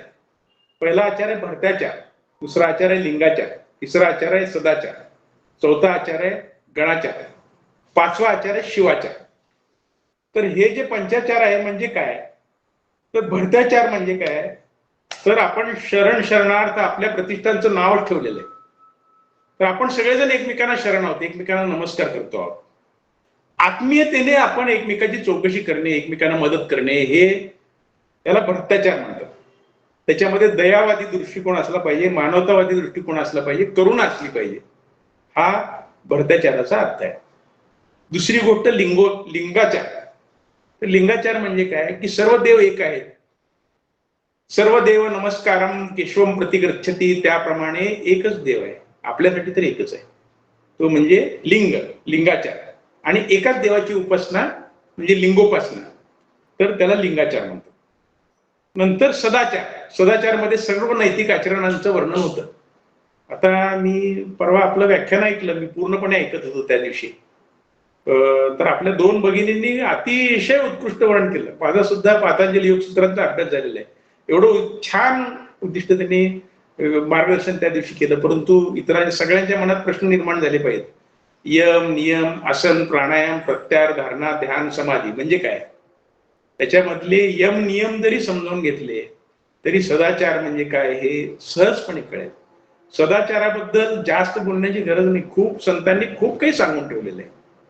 तर तो सदाचार म्हणजे सत्य आचार, तर तो सदाचार आहे. चौथा आहे गणाचार. गणाचार म्हणजे स्वधर्म रक्षण, आणि तिसरा अहिंसात्मक स्वधर्म रक्षण. स्वधर्माबद्दल मी थोडस बोललेलं आहे. तर तो गणाचार आहे, ती सामूहिक शक्ती आहे. भगवद्गीतेमध्ये आहे संघशक्ती कलियुगे असं जे काही आहे. तर कलियुगामध्ये संघटनेमध्ये शक्ती सामावलेली आहे. एकटा माणूस काही करू शकत नाही. व्यवस्थापनाच्या तंत्रामध्ये सुद्धा प्रत्येक गोष्टी टीमवर्क असतं. आपली फॅमिली हे सुद्धा टीमवर्क असतं. समाजाचं संघटन हे सुद्धा टीमवर्क आहे. तर तो जो आचार आहे त्याला गणाचार असं म्हणतात. तर गणाचाराचं पालन केलं पाहिजे. नंतर शेवटचा जो आचार आहे तो शिवाचार आहे. तर सगळ्यांमध्ये शिवत्व बघणं आणि समानता, विश्वबंधुत्व, समता या दृष्टिकोनातून आपलं आचरण ठेवणं. मग कोणीही असू दे, सजीव निर्जीव, वनस्पती, प्राणी, असं कोणीही असू दे, तर त्याच्याकडे शिवत्वाच्या दृष्टिकोनातून त्याला बघणं, याला शिवाचार असणं. आता हे झालं पंचाचाराबद्दल. नंतर अष्टावरणाबद्दल एक सांगतो की अष्टावरणाचं पालन जे करतील ना, तर त्यांना खरोखरच मी सांगेन की त्याचं जे समाधान, शांती आणि सुख जे आहे ते मिळाल्याशिवाय राहणार नाही. तर 8 गोष्टी आहेत. पहिल्या 4 गोष्टी समजायला सोप्या आहेत खरं म्हणलं तर. मी सांगेन गुरु, लिंग, जंगम आणि पादुका. मी सुरुवातीला माझ्या बोलण्यात सांगितलं, मधल्या बोलण्यात, की प्रत्येकाने लिंगधारण विधी केलाच पाहिजे. तर हे लिंगधारण विधी एकदा केल्यानंतर ह्या सगळ्या गोष्टी आपोआप त्याच्या पाठीमागे चालत येतात. आपल्याला काही हे गरज नाही. तुम्हाला असं वाटेल की बाबा जन्माचं पाय धुवून आपण त्या जन्माचं पाणी प्यायचं का? संकोच निर्माण होतो बऱ्याच जणांना. काही जण आक्षेप घेतात, तरुण पिढी तर ऐकणारच नाही. अशी सध्या परिस्थिती आहे. पण ते तसं नाहीये. तुम्ही एकदा लिंग दिशा विधी घेतल्यानंतर आपण जे इष्टलिंग धारण करतो गळ्यामध्ये, ते लिंग हाच गुरु असतो. तो लिंग हाच जंगम असतो. लिंग, जंगम आणि गुरु हे 3 पहिल्यांदा येते अष्टावरणामध्ये. तर गुरु, लिंग, जंगम आणि पादोदक. आता पादोदक म्हणजे प्रत्यक्ष जंगम जर भेटले श्रेष्ठ पुरुष तर त्यांचं पादोदक घेणं आपलं कर्तव्यच आहे. पण इष्टलिंग विधी ज्याला झालेला आहे त्याच्यामध्ये जंगमही निवास करत असतात, शिवही निवास करत असतात, आपलंच ते इष्टदैवत असतं, आणि त्याच्यामध्ये त्याला आपण पाण्याने अभिषेक करून जे काही पाणी खाली राहतं त्याचं प्राशन करणं म्हणजे पादोदक. हे नियमितपणे जे करत असतील ते धन्य आहे, स्पष्ट शब्दात सांगायचं. त्याच्यानंतरच्या ज्या 4 गोष्टी आहेत ते प्रसाद, विभूती, रुद्राक्ष आणि मंत्र. प्रसाद, विभूती, रुद्राक्ष आणि मंत्र. जे जे काही आपण ग्रहण करतो ते शिवाचा प्रसाद म्हणून ग्रहण करायचं. साधा आचार आहे. आठवण करायची शिवायची, नैवेद्य दाखवायचा आणि ग्रहण करायचं. विभूती, विभूती एक श्रेष्ठ तत्व आहे. जे जे विभूती धारण करतात त्यांची शुद्धी तत्काळ होते. आपण बाहेर समजा अशौच म्हणजे असं काही करून आलो असलो, स्मशानातून अंत्य यात्रेचे विधी करून आलेलो असलो, तर काही वेळेला स्नान करायची गरज असते, असं आहे. स्नानाने शुद्धी होतेच, प्रश्नच नाही त्याच्याबद्दल. परंतु आपल्याला घाई असेल तर हातपाय धुवून विभूती लावता क्षणी तुम्ही शुद्ध होता. ताबडतोब शिवपूजेला बसू शकता, ताबडतोब कुठलेही कार्य करू शकता. भस्माचं महत्व एवढं अनन्यसाधारण आहे. आणि भस्म हे सारांश आहे. सारांश आहे, सारांश. शिल्लक राहतं, प्रत्यक्ष दिसतं नजरेला, म्हणून ते भस्म आहे. तर त्याचं धारण, मी सोलापूरमध्ये कितीतरी व्यक्ती अशा बघितलेल्या आहेत की सकाळी, दुपारी, संध्याकाळी हातपाय धुतले तरी भस्म धारण करतात नियमितपणे. माझे वडील सुद्धा नियमितपणे मी भस्मधारण करताना पाहिलेले आहेत. मी स्वतः माझी देवपूजा ज्या वेळेला करतो त्यावेळेला भस्मधारण करतो. दिवसभरात होईल न होईल किंवा संध्याकाळी काही पाठ करणार असून, पूजा करणार असेल तर भस्मधारण होईल. पण भस्मधारण ही एक खूप मोठा प्रसाद आपल्याला आहे. कुठल्याही अंगारा, धूप, अमुक तमुक, कुठली देवता, अमुक तमुक काही करण्याची गरज नाही. एक भस्म आपल्याकडे पुरेस आहे. नंतर रुद्राक्ष, रुद्राक्षाचं महत्व वर्णन करून सांगता येईल. रुद्राक्ष धारण आपलं झालंय का पहा, आपल्या लिंगाच्या सोबत रुद्राक्ष आहे का पहा, लहान मुलांच्या गळ्यात रुद्राक्ष घातलाय का बघा, दंडामध्ये आहे का बघा. खूप मोठी माळा घालायची गरज नाही. जप माळा ज्यांना वापरायची ते 108. शेवटची गोष्ट आहे मंत्र. 4 गोष्टी परत दुसऱ्यांदा सांगितल्या: प्रसाद, विभूती, रुद्राक्ष आणि मंत्र. पहिल्या 4 गोष्टी परत एकदा रिपीट करतो: गुरु, लिंग, जंगम आणि पादोदक. गुरु, लिंग, जंगम आणि पादोदक आपल्या लक्षात आलं की आपल्या करस्थळावर लिंग ठेवल्यानंतर त्याला अभिषेक केल्यानंतर जे पादोदक आहे ते पादोदक, आणि नंतर लिंग स्वरूप जे आहे ते जंगम, गुरु आणि लिंग हे तिन्ही एकच आहे. आणि गुरु हे शिव स्वरूप आहे. प्रत्येक शिव, गुरु, जंगम, लिंग हे सगळे एकच करस्थळावर आपल्या असतं. त्या 4चं आचरण आपोआप घडतं. नंतर प्रसाद, विभूती, रुद्राक्ष आणि मंत्र. मंत्र हा आपला शेवटचा आहे. ओम नमः शिवाय हा मंत्र जन्मल्याबरोबर, काही ठिकाणी प्रथा आहे, काही ठिकाणी ती उशिरा प्रथा पाळली जाते. जन्मल्याबरोबर मेसेज जातो गुरूंना. मग जंगम जे कोणी उपलब्ध असतील ते येऊन लिंग बांधतात, लिंग देतात, आईच्या जवळ गळ्यात बांधतात आणि कानामध्ये मंत्र देतात ओम नमः शिवाय. तो लिंग दीक्षा विधीच्या वेळेला तो मंत्र मिळतो. तर ओम नमः शिवाय हा आपला मंत्र आहे. तर हे आचार आपण याचं पालन केलं पाहिजे. नंतर दुसरी गोष्ट की वीरशैव म्हणजे काय, तर सद्गुरूकडून लिंग दीक्षा घेऊन इष्टलिंगधारी होऊन जीव व शिव ऐक्य शिकवणाऱ्या विद्येमध्ये जो रमतो तो वीरशैव होय. असं सरळ सरळ आहे. आता पुढे जो येत आणखी आपली ग्रंथ संपदा कोणती त्याची ओळख आपल्याला सगळ्यांना झाली पाहिजे. आपले ग्रंथ आहेत 28 शैवागम. तर आगम हे वेदापेक्षा सुद्धा प्राचीन आहेत. त्याचा उल्लेख मी या ठिकाणी करतो. जे लिखित वाङ्मय आहे, या जगाच्या पाठीवर उपलब्ध असलेलं प्राचीन लिखित वाङ्मय जे आहे त्याच्यामध्ये आगम आणि निगम यांचा समावेश होतो. आगम आणि निगम याचा सरळ सरळ अर्थ असा आहे की निगम हे जे आहेत ते म्हणजेच वेद. त्याला शिवाचा निश्वास असं म्हटलं जातं. निश्वास म्हणजे आपण श्वास जो सोडतो तो निश्वास, शिवाचा निश्वास म्हणजे वेद आहे, त्यालाच निगम असं म्हणतात. आणि आगम जे आहेत ते भगवान शिवाने पार्वतीला जो उपदेश केला स्वतःच्या मुखाने, आपण आता बोलतोय एकमेकाशी, असा मुखाने जो उपदेश होतो त्याला आगम म्हणतात. आणि तो शिवांचा उपदेश जो आहे त्याला आगम म्हणलं जातं. ते सगळ्यात अतिप्राचीन साहित्य आहे. 28 आगम आहेत. त्यातल्या सर्व गोष्टी उपलब्ध आहेत असं नाही, काही गोष्टी लुप्त आहेत. तर त्या 28 आगम, त्याच्यानंतर शिवपुराण, त्याच्यानंतर मार्कंडेय पुराण, त्याच्यानंतर नीलकंठ पुराण, त्याच्यानंतर सगळी वेद, त्याच्यानंतर सगळी उपनिषद, हे आपले आधारभूत ग्रंथ आहेत. माझ्याकडे लाईट गेली त्यामुळे थोडस 1-2 मिनिटं पर्यायी व्यवस्था होईपर्यंत.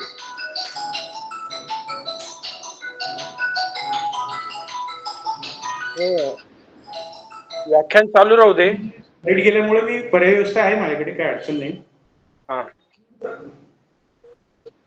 शिवपुराण, लिंगपुराण, नंतर 2 मराठीतले ग्रंथ आहेत त्याचा उल्लेख करतो आणि मी ग्रंथांचं वर्णन थांबवतो. तर याच्यामध्ये हे जे मी आता सांगितले वेद, उपनिषद आणि आपली सगळी जी पुराण आहेत हिंदू धर्मातली, त्या सगळ्या पुराणांमध्ये स्कंद पुराण याचा एक उल्लेख करतो. आणि या ठिकाणी इष्टलिंग धारणा, अष्टावरण, पंचाचार, षटस्थल या सगळ्यांचा उल्लेख आहे. इव्हन सिद्धांत शिखामणी हा मराठीतला ग्रंथ आहे, मराठीमध्ये भाषांतरित झालेला आहे, संस्कृत ग्रंथ आहे मूळ. तर त्या ग्रंथामध्ये सुद्धा हे सगळे उल्लेख आहेत आणि उल्लेख प्राचीन आहेत. इव्हन ब्रह्मदेवानी स्वतः लिंग दीक्षा धारण केल्याचे उल्लेख आहेत, नीलमणी धारण केल्याचे उल्लेख आहेत, ती दीक्षा आपल्या पंचजगत गुरूंपैकी दिलेले असे उल्लेख आहेत. हे करून मराठीतले जे 2 ग्रंथ आहेत ज्याचं वाचन आपण केलंच पाहिजे असे 2 ग्रंथांचा उल्लेख करतो. एक मन्मथ स्वामींनी परमरहस्य नावाचा ग्रंथ लिहिलेला आहे. त्या परमरहस्यामध्ये सिद्धांत शिखामणीच वर्णन आहे. ती टीका आहे भगवद्गीतेवर, तशी ज्ञानेश्वरी टीका आहे तशी ती टीका आहे. आणि नंतर डायरेक्ट सिद्धांत शिखामणी त्याचं जे काही ओवीबद्ध भाषांतर मी तुम्हाला आता उल्लेख केला तो एक ग्रंथ. हे 2 ग्रंथ आपल्यासाठी एक आहे. नंतर एक पुढे उल्लेख करतो की मद्यप्राशन आणि मांसाहार हा आपल्यासाठी पूर्णपणे वर्ज्य आहे आचार धर्मामध्ये. नंतर आपल्याला तीर्थयात्रा कुठल्या करायच्या, तर त्या 2 तीर्थयात्रांचा उल्लेख करतो. 12 ज्योतिर्लिंग, सौराष्ट्रे सोमनाथांच, श्रीशैल्ये मल्लिकार्जुनम, हिमालये तु केदारम, कृष्णेश्वरम, शिवालये तर हे जे स्तोत्र आहे ना, हे स्तोत्र आजच कोणीतरी टाकलंय आपल्या ग्रुपवर. तर त्या स्तोत्राचं पठण आणि त्यात ते जे ज्योतिर्लिंग आहेत त्यापैकी एखाद्या तरी ज्योतिर्लिंगांना दर्शन करण्यासाठी जाऊन येणं. नंतर श्रीशैलची एक तरी यात्रा कमीत कमी करणं, वाराणसीची कमीत कमी एक यात्रा तरी करणं, हे एक आचार्य धर्म म्हणून मी सांगू इच्छितो. नंतर ओम नमः शिवाय मंत्राबद्दल थोडस सांगतो. सर्व समस्या, सर्व मनोकामना पूर्ण करणारा हा मंत्र आहे, पंचाक्षरी मंत्र आहे. दुधाचा अभिषेक, गाईच्या दुधाचा अभिषेक करून जर मंत्रोच्चार केला तर सगळ्या मनोकामना पूर्ण होतात.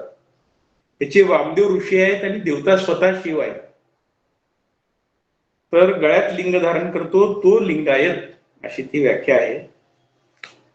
आपल्या समाजासाठी सामूहिक लिंग धारणेचा विधी आपण कार्यक्रम म्हणून स्वीकारावा आणि योग्य अधिकारी व्यक्तीला लिंगधारण विधी करण्यासाठी बोलवावं आणि तो लिंगधारण विधीचा कार्यक्रम ज्यांनी ज्यांनी लिंगधारण केलेला आहे, नाही, वय झालेला असू दे नसू दे, कमी वय असू दे जास्त असू दे, विशेषतः तरुण पिढीसाठी तो आवश्यक आहे, तो आपण करावा.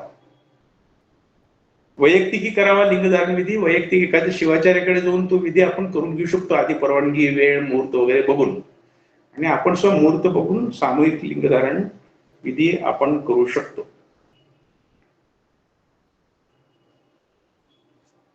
तर अशा प्रकारे काही धार्मिक, काही जणांना कर्मठ वाटलं असेल हे सगळं, परंतु हे सत्य आहे.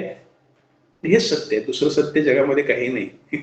आध्यात्मिक क्षेत्रात जर बघायचं मग ते उपनिषदांमधले जे ब्रह्मवाक्य आहेत 5, तत्वमसी, अहम ब्रह्मास्मी वगैरे, त्याचा सगळ्याचा उल्लेख करत करत तत्वमसी हा उल्लेख आपल्या मध्ये सुद्धा आहे. तर त्याचा शेवट जो आहे तो हाच आहे, दुसरं काही नाही. सिद्धांत शिखामणीचा सार हाच सर्वस्व आहे. तर याचा उल्लेख करतो. शेवटी सध्या प्रॅक्टिकल सुद्धा आपण थोडंफार झालं पाहिजे. समाज धारणेसाठी म्हणून काय पुढं, आणि समाज धारणेसाठी आचरण काय, राजकीय आणि सामाजिक दिशा काय, याच्याबद्दल मी थोडस बोलू इच्छितो. पहिली गोष्ट म्हणजे मगाशी आमच्या बंधूंनी उल्लेख केल्याप्रमाणे आपण स्वतः पुणेशेट्टी समाज म्हणून कमी असू, परंतु विणकर म्हणून आपण अजिबात कमी नाही आहोत. सोलापूरमध्ये आम्ही एक सर्वे केला होता. तर सोलापूरमध्ये विणकर समाज, पद्मशाळी, सुकुळशाळी वगैरे सगळे जर एकत्रित केले ना, तर केवळ विणकर समाजाच्या जोरावर 2 आमदार निवडून येऊ शकतात, अशी राजकीय शक्ती आहे. सामाजिक शक्ती सुद्धा आहे. त्यातली निम्मी शक्ती, निम्मी काय, जवळजवळ 75% शक्ती जी लिंगायतच आहे खरं म्हटलं तर. अशीच लिंगायतची शक्ती खूप संपूर्ण. मला एका गोष्टीचा आनंद आहे की तुम्ही संकुचित नाव न ठेवता शिव शरणार्थ प्रतिष्ठान ठेवलेलं आहे, तर त्या गोष्टीचा एक आनंद आहे. दुसरी गोष्ट, समाज आता वेगळ्या दिशेने चाललेला आहे. आपल्या प्रत्येक घरामध्ये कोणाचा ना कोणाचा विवाह वगैरे आंतरजातीय झालेला आहे. आपण सर्वांनी एक काळजी मात्र ठामपणे घेतली पाहिजे की तो विवाह हिंदूंमध्येच झाला पाहिजे. तरी समजा आंतरजातीची पाळी आली तरी येऊ नये. शक्यतो आपल्या मुला मुलींसाठी स्थळं बघताना लिंगायत समाजातली तरी कमीत कमी बघावीत, कारण मुलांना मुली मिळत नाहीत. ज्यांचं शिक्षण खूप झालेलं आहे, सॉफ्टवेअर इंजिनियर आहेत वगैरे, त्या मुलांना मुली आपल्या समाजात बऱ्याच संख्येने, चांगल्या संख्येने आपल्या इंजिनियर मुली आपल्या चांगल्या संख्येने आपल्या समाजामध्ये आहेत. तर हा एक गोष्ट. आपण प्रभावी आहोत पण मागे पडलेले आहोत. गुणवत्तेने प्रभावी आहोत आपण, जाणवतं सगळीकडे. माझे एक मेहुणे आणि जावाई PhD आहे, आपल्या समाजामध्ये PhD झालेले आहेत, MBA झालेले पदवीधर आहेत, मोठ्या पदावर नोकऱ्या करणारे लोक आहेत. आपल्या समाजामध्ये गुणवत्तेची अजिबात कमी नाही. मोठ्या संख्येने इंजिनियर होत आहेत. प्रत्येक घरामध्ये इंजिनियर्स आहेत. प्रत्येक घराण्यातल्या कोणी ना कोणी परदेशात आहे. असंघटित आहोत आणि मगाशी सांगितल्याप्रमाणे संघटित होण्याची. जातीय स्वरूपामध्ये सध्या जातीभेद खूप वाढलेला आहे. मगाशी असा डायरेक्ट उल्लेख रमेशनी करायला नको होता, तो उल्लेख मी काही करू इच्छित नाही, परंतु त्याची जे मूळ आहे त्याचा उल्लेख मी या ठिकाणी करू इच्छितो. कारण सध्या जे जातीय समीकरण आहे त्याचा संबंध त्याच्याशी आहे म्हणून तो उल्लेख केला पाहिजे. 1971 साली ब्रिटिशांनी आपल्या देशातली पहिली जनगणना केली. त्या जनगणनेचा उल्लेख जनसंख्या मोजणे व आधारभूत माहिती गोळा करणे हा होता. परंतु सुप्त उद्देश आपल्या देशातल्या जे गटसमूह आहेत त्यांची मोजणी करणे हा होता. आपल्या सगळ्यांना माहित आहे की इंग्रजांनी फुडा आणि जोडा ही राजनीती वापरून आपल्या देशावर राज्य केलं. इंग्रज निघून गेले, परंतु तरी सुद्धा आपल्या देशातले राज्यकर्ते अजूनही कोणत्याही पक्षाचे असू देत, काही असू देत, ते जातीय राजकारण करतायत. ते आपण लक्षात आणि मागासलेले जाती समूह संघटित होत आहेत, पुढे जाण्याचा प्रयत्न करतायत. तर या संदर्भात या गोष्टीचा विचार केला पाहिजे. नंतर धर्म हे 5च आहेत फक्त आपल्या देशामध्ये राज्यघटनेनुसार: हिंदू, मुस्लिम, ख्रिस्त, शीख आणि पारशी. आपल्या जनगणनेमध्ये जेवढ्या जनगणना झाल्या आहेत त्याच्यामध्ये हिंदू सोडून दुसरी कुठलीही गटविभागणी नाही, हे लक्षात घेतलं पाहिजे. नंतर दुसरी गोष्ट की आपली नोंद ही हिंदू म्हणूनच झाली पाहिजे, आपली आयडेंटिटी ही हिंदू हीच आहे. त्याचं कारण असं आहे की जे काही आरक्षण आपल्या समाजातल्या गटबांधवांना प्राप्त आहे सध्याचे, महाराष्ट्रातलं 2% असू दे किंवा केंद्रीय याच्यातलं ओबीसी मधलं आरक्षण असू दे, ते हिंदू समाजाच्या अंतर्गत येणारं आरक्षण आहे, हे कधीही विसरता कामा नये. नवीन जे काही गणना होतील वगैरे त्या न्यायालयाकडून ताबडतोब अग्राह्य ठरवल्या जातील. त्यामुळं आपण त्या याला बळी पडता कामा नये. नंतर दुसरी गोष्ट, आपल्या समाजामध्ये वीरशैव वेगळे, लिंगायत वेगळे, तो धर्म वेगळा, हा धर्म वेगळा असा भेद पाडण्याचा जाणीवपूर्वक प्रयत्न होत आहे. तर तो प्रयत्न सुद्धा चुकीचा आहे. आपण सर्वप्रथम हिंदू आहोत, त्याच्यानंतर वीरशैव आहोत, त्याच्यानंतर कुर्णी शेट्टी आहोत, त्याच्यानंतर लिंगायत आहोत, त्याच्यानंतर आपण कोष्टी आहोत, हे लक्षात घेतलं पाहिजे. कोष्टी हे जे शब्द आहे तो व्यवसायवाचक आहे आणि जातीवाचक आहे. जातीवाचक कुर्णी शेट्टी ही आयडेंटिटी आहे, ती समानार्थी आयडेंटिटी कोष्टी या शब्दाला आहे, हे लक्षात घेतलं पाहिजे. आणि बरेचसे कोष्टी ते शैवच आहे, हे सुद्धा लक्षात घेतलं पाहिजे. नंतर 2 परंपरा या ठिकाणी चालत आल्या आहेत. एक सनातन परंपरा, आणि आता बसवेश्वरांनी जे सनातन परंपरेचं उत्थान केलं, ती ही जी आहे ती पंचाचार्यांची परंपरा. ह्या दोन्ही परंपरा समान आहेत. बसवेश्वरांनी धर्म स्थापन केला ही गोष्ट चुकीची आहे. बसवेश्वरांनी सनातन धर्माचं पुनरुत्थान केलं असं म्हणता येईल. महात्मा बसवेश्वर आणि जगद्गुरु पंचाचार्य समान पातळीवर आहेत, हे सुद्धा आपण पुनगाठ मानून 1-2 पुराव्यांचे उल्लेख करतो. लिंगायत हा स्वतंत्र धर्म नसून तो हिंदू धर्माचा एक पंथ आहे, असा निर्वाळा राष्ट्रीय अल्पसंख्याक आयोग 13 जून 2014 रोजी शासनाला जो त्या अल्पसंख्याक आयोगाने अभिप्राय दिलाय त्याच्यामध्ये स्पष्ट उल्लेख आहे. 2011 मध्ये लिंगायत अशी स्वतंत्र नोंद नाही असा अभिप्राय महारजिस्ट्रार, गृह मंत्रालय, केंद्र सरकार यांच्याकडे ज्या काही नोंदी आहेत, ज्या काही निवाडे आहेत या संदर्भातले, जनगणनेच्या संदर्भातले वगैरे त्याच्यामध्ये आहेत. त्यामुळं असा जो भेद आपल्या महाराष्ट्रात कमी आहे, परंतु कर्नाटकामध्ये स्पष्टपणे वीरशैव वेगळे आहेत, लिंगायत वेगळे आहेत, धर्म वेगळे असे जे पसरले जात आहेत ते चुकीचं आहे. म्हणून आपण हिंदू आहोत, वीरशैव आहोत, लिंगायत आहोत, गोष्टी आहोत, हे विसरता कामा नये. आपण हिंदू धर्माचा अविभाज्य भाग आहोत, हे सुद्धा आपण विसरता कामा नये. आणि राखीव जागा संविधानामध्ये फक्त हिंदूंसाठीच आहेत, हे सुद्धा अनेक न्यायनिवाड्यांनी सिद्ध झालेलं आहे. त्यामुळं आपण ते सुद्धा विसरता कामा नये असा एक उल्लेख करतो. आणि मी बराच वेळ बोललो असं मला वाटतंय, आणि मी तयारी भरपूर केलेली असल्यामुळे खूप जरी बोलायचं असलं तरी संक्षिप्त स्वरूपामध्ये 45 मिनिटात, 50 मिनिटात, 1 तासात बसवायचं म्हणून मी तयारी केलेली होती. तर मला असं वाटतं की माझं जे बोलणं आहे ते सगळ्यांना आवडलेलं असावं. थोडंसं गंभीर बोलणं होतं, थोडंसं वृक्ष बोलणं होतं, त्याच्यामध्ये हास्य वगैरे जागा नव्हती, कारण विचारच मांडायचे होते. तर त्यामुळे आपल्याला थोडंसं जर वृक्ष वाटलं असलं तर ते माझा दोष आहे. अति उत्तम माहिती दिली नावकर साहेब. एक इतिहास आहे जो आपल्याला माहित नव्हता तो कळाला.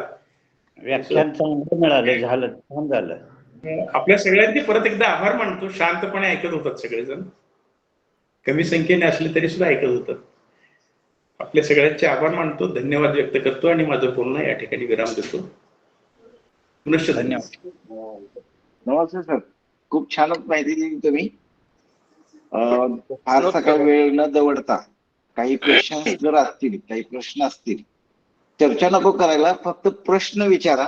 एकदा जर प्रश्न विचारला आणि सरांनी काहीतरी जर उत्तर दिलं तर तुम्ही थांबा आणि त्याच्यानंतर जर तुमचे उपप्रश्न असतील, जर अजून काही शंका असतील, त्यानंतर तुम्ही सरांशी पर्सनली संपर्क करा. कारण सगळ्यांनाच प्रश्न विचारायचे आहेत. जर उपप्रश्नांद्वारे जर आपण चर्चा घडवत राहिलो तर थोडीशी अडचण येऊ शकते. तर आपल्याला ज्यांना ज्यांना प्रश्न विचारायचा आहे त्यांनी हात वर करा. मी प्रत्येकाचं नाव घेईन आणि त्यांनी आपला प्रश्न विचारायचा आहे. तर सर्वप्रथम मी तिलोत्तमा भोकरे मॅडमनी हात वर केलाय. मॅडम, काय विचारायचं आहे आपल्याला?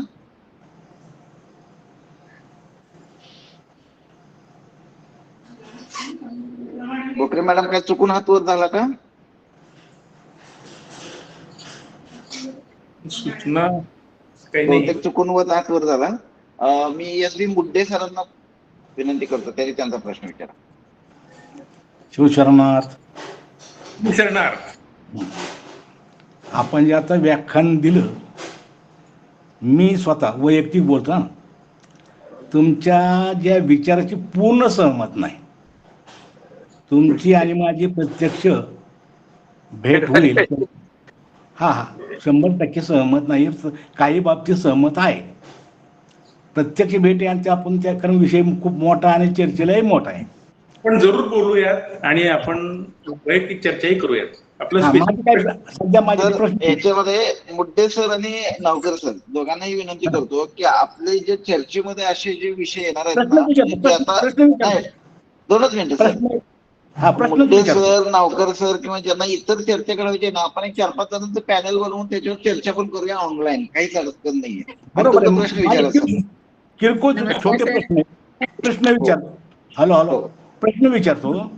महात्मा बसवेश्वरांनी मंदिर किंवा मठ बांधले काय? महात्मा बसवेश्वरांनी मंदिर किंवा मठ बांधले काय? महात्मा बसवेश्वरांनी मंदिर किंवा मठ बांधले नाहीत. त्याचं स्पष्ट उत्तर आहे, त्यांनी डायरेक्ट मंदिर आपल्या हातावर उपलब्ध करून दिलं. देवाला प्रत्यक्ष हातावर दिलं आणि लिंग धारण विधी करून दिला आणि सर्वांना समान पातळीवर त्यांनी आणलं. परंतु होतं काय की नंतरच्या काळामध्ये मी स्वतः पाहत होतो. मी लहान असताना सोलापुरात बसवेश्वर जयंती साजरी केली जायची. एक छोटासा मंडप, त्या ठिकाणी लावलेला बसवेश्वरांचा फोटो अशा स्वरूपामध्ये ते होतं. परंतु कर्नाटकामध्ये सर्रास बसवेश्वरांची सुद्धा मंदिर आहेत आणि सोलापुरामध्ये सुद्धा एक बसवेश्वरांचं मंदिर आहे. परवा जाऊन आलो मी त्या ठिकाणी, श्रद्धेने गेलो होतो, आरती केली, पूजा केली. परंतु मंदिर त्यांनी बांधलं नाही हे सत्य. बर, दुसरा प्रश्न. गुरु शिष्य परंपरा निर्माण केली काय महात्मा बसवेश्वरांनी? महात्मा बसवेश्वरांनी गुरु शिष्य परंपरा निर्माण केली काय? ठीक आहे, आपण मला वाटतं सगळे 4-5 प्रश्न एकदम घेऊयात आणि मग नंतर मी एकदम उत्तर देईन 1-5-10 मिनिटात आणि मग नंतर ठीक आहे. हा एक प्रश्न आणि शेवटचा प्रश्न आहे. हा शेवटचा प्रश्न दिसतं. प्रत्येकाचे एक प्रश्न होऊ द्यात, नंतरच्या राऊंडला घ्या सर. मुद्दे सर. नाही, शेवटचा प्रश्न विचारतो, नंतर तुम्ही उत्तर द्या ना. मी नंतर काय बोलणार नाही. मी मुद्दे लिहून घेतो. कारण एक तुमची माझी चर्चा चालू राहील असं वाटतंय मला. त्यामुळे म्हणूनच म्हटलं मुद्दे सरांचा एक प्रश्न घेतला आपण, नंतर आणखी मुद्दे सरांना येऊया. आता एक प्रश्न तुम्ही लिहून घ्या आणि त्याच्यानंतर आपण पुढे घेऊया. आणखी आनंद डायरेक्ट उत्तर. हो, मुद्दे सर तुमचे सगळे प्रश्न लिहून घ्या. आपण वैयक्तिक चर्चेला घेऊया अथवा आपण जे बोलणारे आहेत, ज्यांचा त्या विषयातला व्यासंग आहे, ज्यांचा अभ्यास आहे, त्यांची एकत्रित चर्चा आपण ऑनलाईन लावूया. काही प्रॉब्लेम नाही. आणि 1, 2, 3 तास जरी चालली किंवा कंटिन्युअस आपल्याला जर आठवड्याला लावावी लागली किंवा 2-3 दिवस जरी त्याच्यावर विचार विनिमय करावा लागला तरी करूया, काय हरकत नाही. ठीक आहे मी माझं. हो सर, हो sir. Yes sir. Dokre madam. हा सर, नमस्कार हा, भाऊजी. नमस्कार, बोला. तुम्ही ते सिद्धांत शिखामणीचं सांगितलं त्याबद्दल खूप खूप अभिनंदन, आणि सर्वांना माहिती पाहिजे ते, बाकी लोकांना काही माहिती नाही त्यातलं. हे व्याख्यान तुम्ही दिलं त्याबद्दल खूप खूप थँक्यू. आणि सर्वांनी सिद्धांत शिखामणी वाचत राहावं ही माझी इच्छा आहे सगळ्यांची. छान, आपण ती इच्छा व्यक्त केली. तर तो ओळखलं का भाऊजी? PDF मध्ये. ठीक आहे, पुढं. आनंद कुठे सर? शिवशरनाथ. हॅलो. हा सर, बोला. हा सर, बोला. आता जे व्याख्यान दिलं उपयुक्त व्याख्यान होतं. फक्त मला एक माहिती पाहिजे होती, जी आता आडनावानुसार गोत्र किंवा पीठासन जे आहे, मी आता सध्या कडेगावमध्ये आहे, मग जनरली पूजा करायची वगैरे म्हणलं की जंगम विचारतो तुमचं गोत्र कुठलं. मग गोत्र आता आम्ही बुट्टे म्हटल्यानंतर हे माहिती सांगितलं तर ते नाही, तुमचं पीठासन कुठलं तिथलं गोत्र. तर ह्याची जर माहिती डिटेलमध्ये मिळेल, आडनावाप्रमाणे गोत्र आणि आपलं मूळ पीठासन कुठलं कुरही शेट्टी कोष्टी समाजाचं, ह्याची जरा माहिती ग्रुपवरती दिली सविस्तरपर्यंत बरे होईल. ठीक आहे, गोत्राबद्दल मी बोलतो. हा, एक PDF फाईल टाकली तरी चालेल आपल्या प्रश्नाचं ग्रुपवरती. पुढं आणखी कोणाचा काही प्रश्न?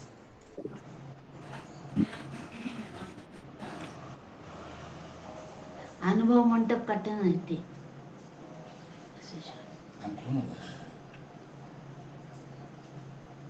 सर माझा एक प्रश्न होता. एक सेकंद सर, माझा एक प्रश्न होता, जे आपल्या गोत्र जे आहेत, आपली गोत्रावळी जी आहे त्याच्यामध्ये पण वर्ण आहेत, ब्राह्मण वर्ण, क्षत्रिय वर्ण, वैश्य, शूद्र, तर हे काय आहे? ठीक आहे, वर्ण. आणखी पुढचा प्रश्न.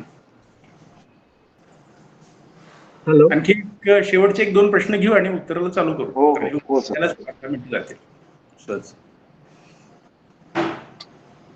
चंद्रकांत. हॅलो. हा सर, ऐकू येतं का? हो, येतं. येत आहे.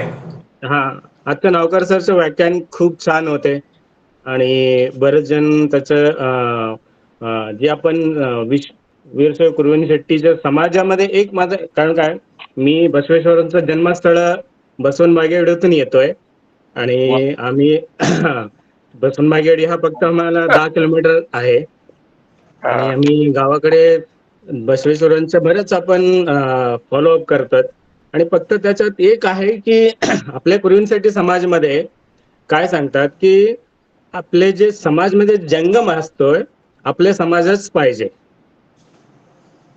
आपण जे जंगम, आपण काही पूजाविधी वगैरे करतात त्याच्यामध्ये आपले कुरुवंशी समाजामध्येच एक गुरु असतात, त्यांचं जंगम म्हणून ओळखतात आणि त्यांच्या पादपूजा वगैरे आपल्याला घ्यायचा असतो. पण काही ठिकाणी असं असतं की तो आपल्या समाजाचा जंगम मिळत नाही. पण त्यावेळी आपण जे जनरल आपण हिरेमठ म्हणतो या मठपती म्हणतो, तसं जंगमचं कडून पूजा वगैरे करून घ्यायचं का, हा एक प्रश्न होते. ठीक आहे, ओके. प्रश्न 4-5 झालेले आहेत, त्यामुळे मी उत्तर द्यायला सुरुवात करतो. नंतर कोणाचा आणखी एखादा प्रश्न असेल तर आपण घेऊ. पहिली गोष्ट, गुरु शिष्य परंपरा बसवेश्वरांनी सांगितली का? मी सगळ्याच प्रश्नाची उत्तर देणारा तज्ञ व्यक्ती नाही. मी आपल्यासारखाच एक समाज बांधव आहे. बसवेश्वर अध्यासनाच्या निमित्ताने माझा बसवेश्वरांवर संपूर्ण डिटेल अभ्यास अजूनही सुरू आहे. अजूनही मी बऱ्याच शिवाचार्यांना भेटत असताना माझ्या प्रश्नांची उत्तरं मी सुद्धा प्रश्न देऊन घेत असतो. तर गुरु शिष्य परंपरा आहे का नाही का वगैरे असं सगळं म्हणण्यापेक्षा सुद्धा बसवेश्वरांच्या प्रेरणेतून स्थापन झालेले मठ आहेत, ते निर्गुण मठ म्हणून ओळखले जातात. त्या ठिकाणी गुरु आहेत, त्यांचे शिष्य आहेत, असं सगळं अस्तित्वात आहे अजून सुद्धा. ते बरोबर आहे का चूक आहे हा तज्ञांच्या संशोधनाचा तो भाग आहे. आणि गुरु शिष्य परंपरा आवश्यक आहे का? असा जर प्रश्न असेल तर या स्वानुभवाच्या आधारे मी सांगू शकतो की गुरु शिष्य परंपरा ही अतिशय आवश्यक आहे. माणसाला जर मुक्ती मिळवायची असेल तर स्वतः मुक्ती मिळवलेला, स्वतः ज्ञान प्राप्ती झालेला गुरु आवश्यक आहे.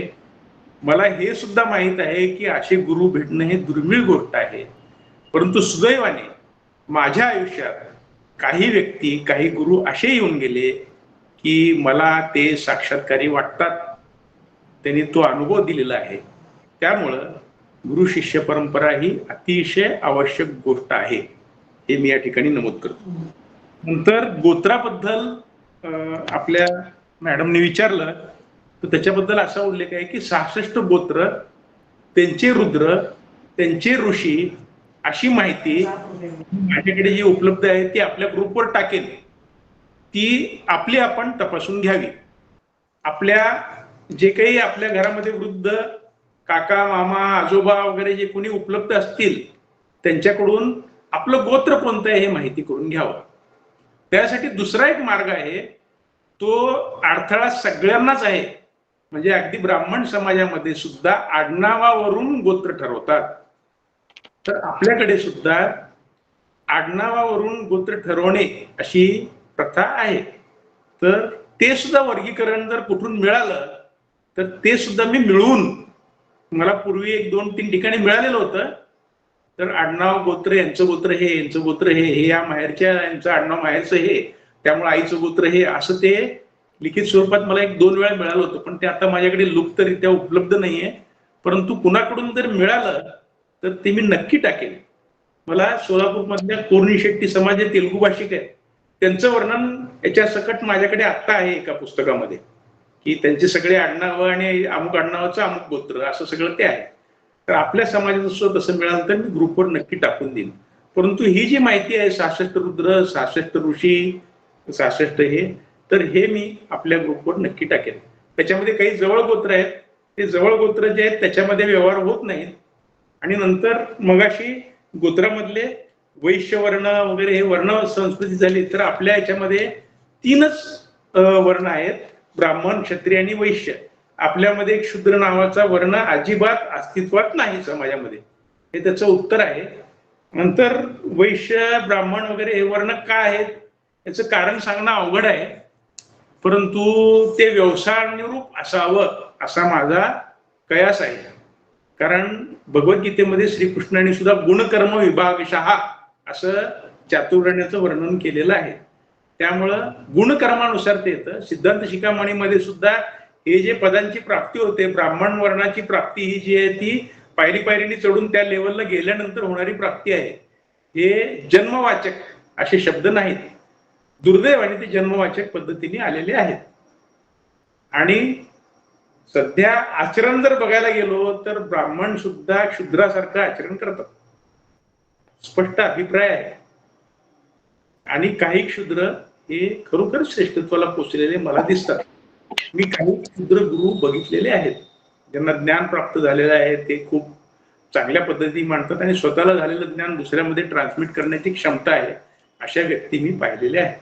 त्यामुळं हे गुणवाचक आहे, हे जातीवाचक नाही वर्णव्यवस्था ही. आणि आपल्याकडे शूद्रवर्ण नसल्यामुळं आपण फार चिंता करू नये असं माझं मत आहे. नंतर शेवटचा जो प्रश्न होता तो जंगमाबद्दलचा होता.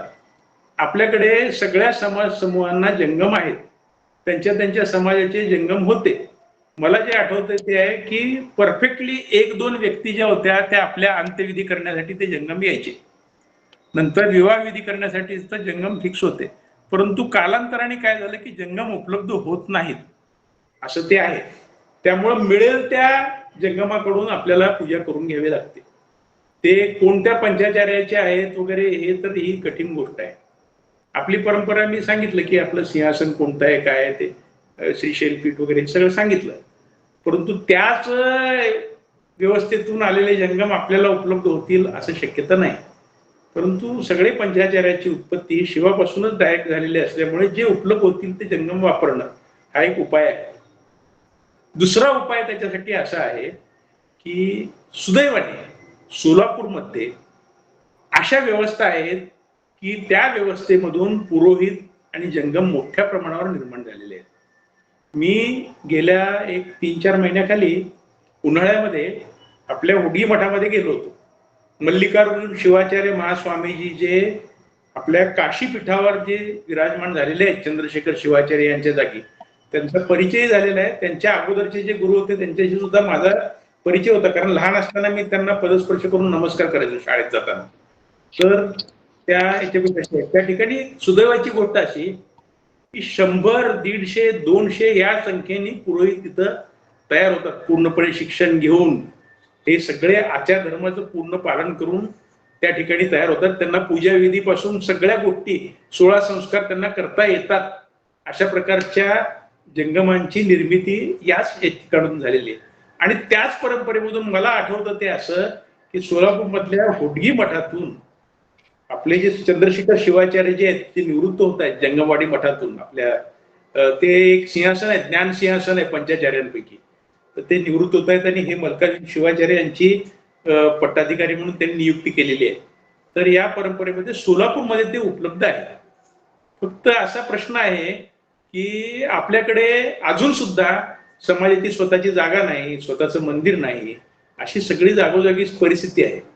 परवा एका आपल्या पट्टसाली समाजाच्या एका मिटिंगला जाण्याचा योग आला. त्या ठिकाणी सगळे सर्व संचालक गाठ पडले वगैरे. त्या ठिकाणी अर्थात मी मांडत असताना हिंदू वीरशैव लिंगायत मंच असा सगळा विषय, सगळ्या लिंगायत बांधवांना एकत्रित करणे वगैरे असा सगळा जो आमचा विषय होता तो साधारणपणे मांडला त्या ठिकाणी, कारण मला तेच शक्य होतं त्या ठिकाणी मांडणं.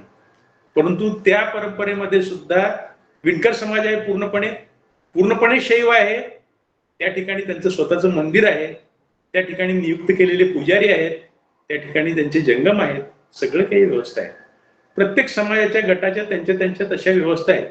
सुदैवाने आपण संघटित नसल्यामुळं ती व्यवस्था होती थोडीफार कमी जास्त प्रमाणात, परंतु ती लुप्त झालेली आहे. परंतु ती परत एकदा अस्तित्वात आणणं अतिशय आवश्यक आहे.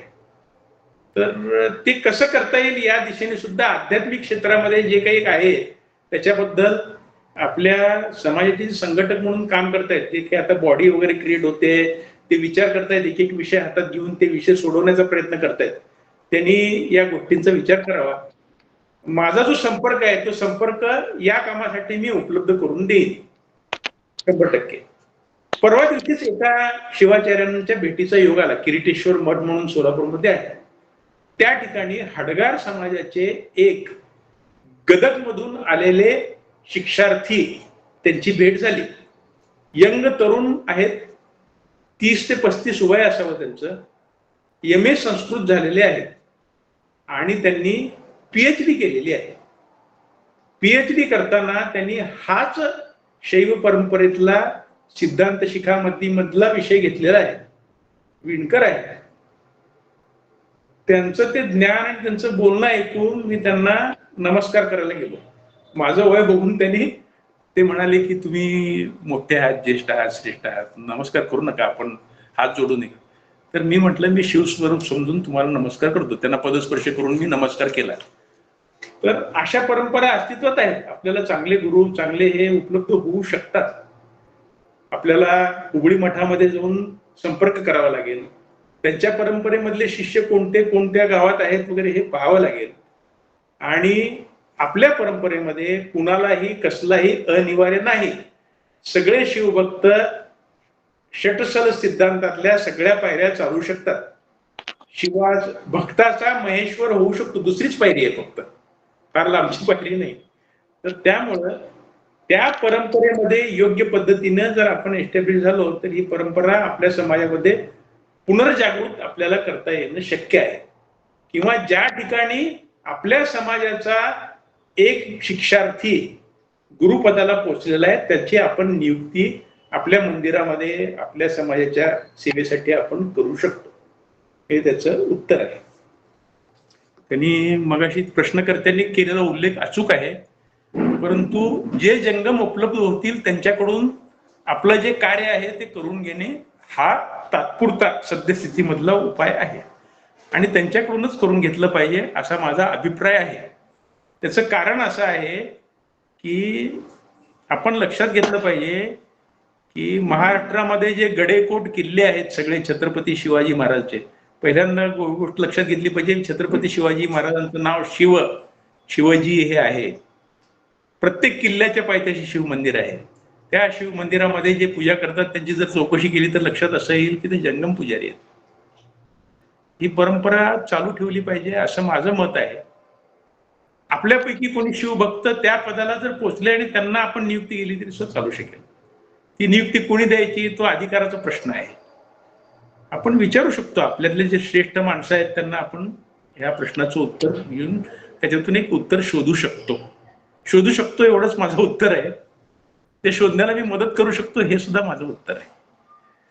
आणखी कोणाचे काही प्रश्न आहेत का? एक दोन प्रश्न घेऊयात आणि थांबूयात.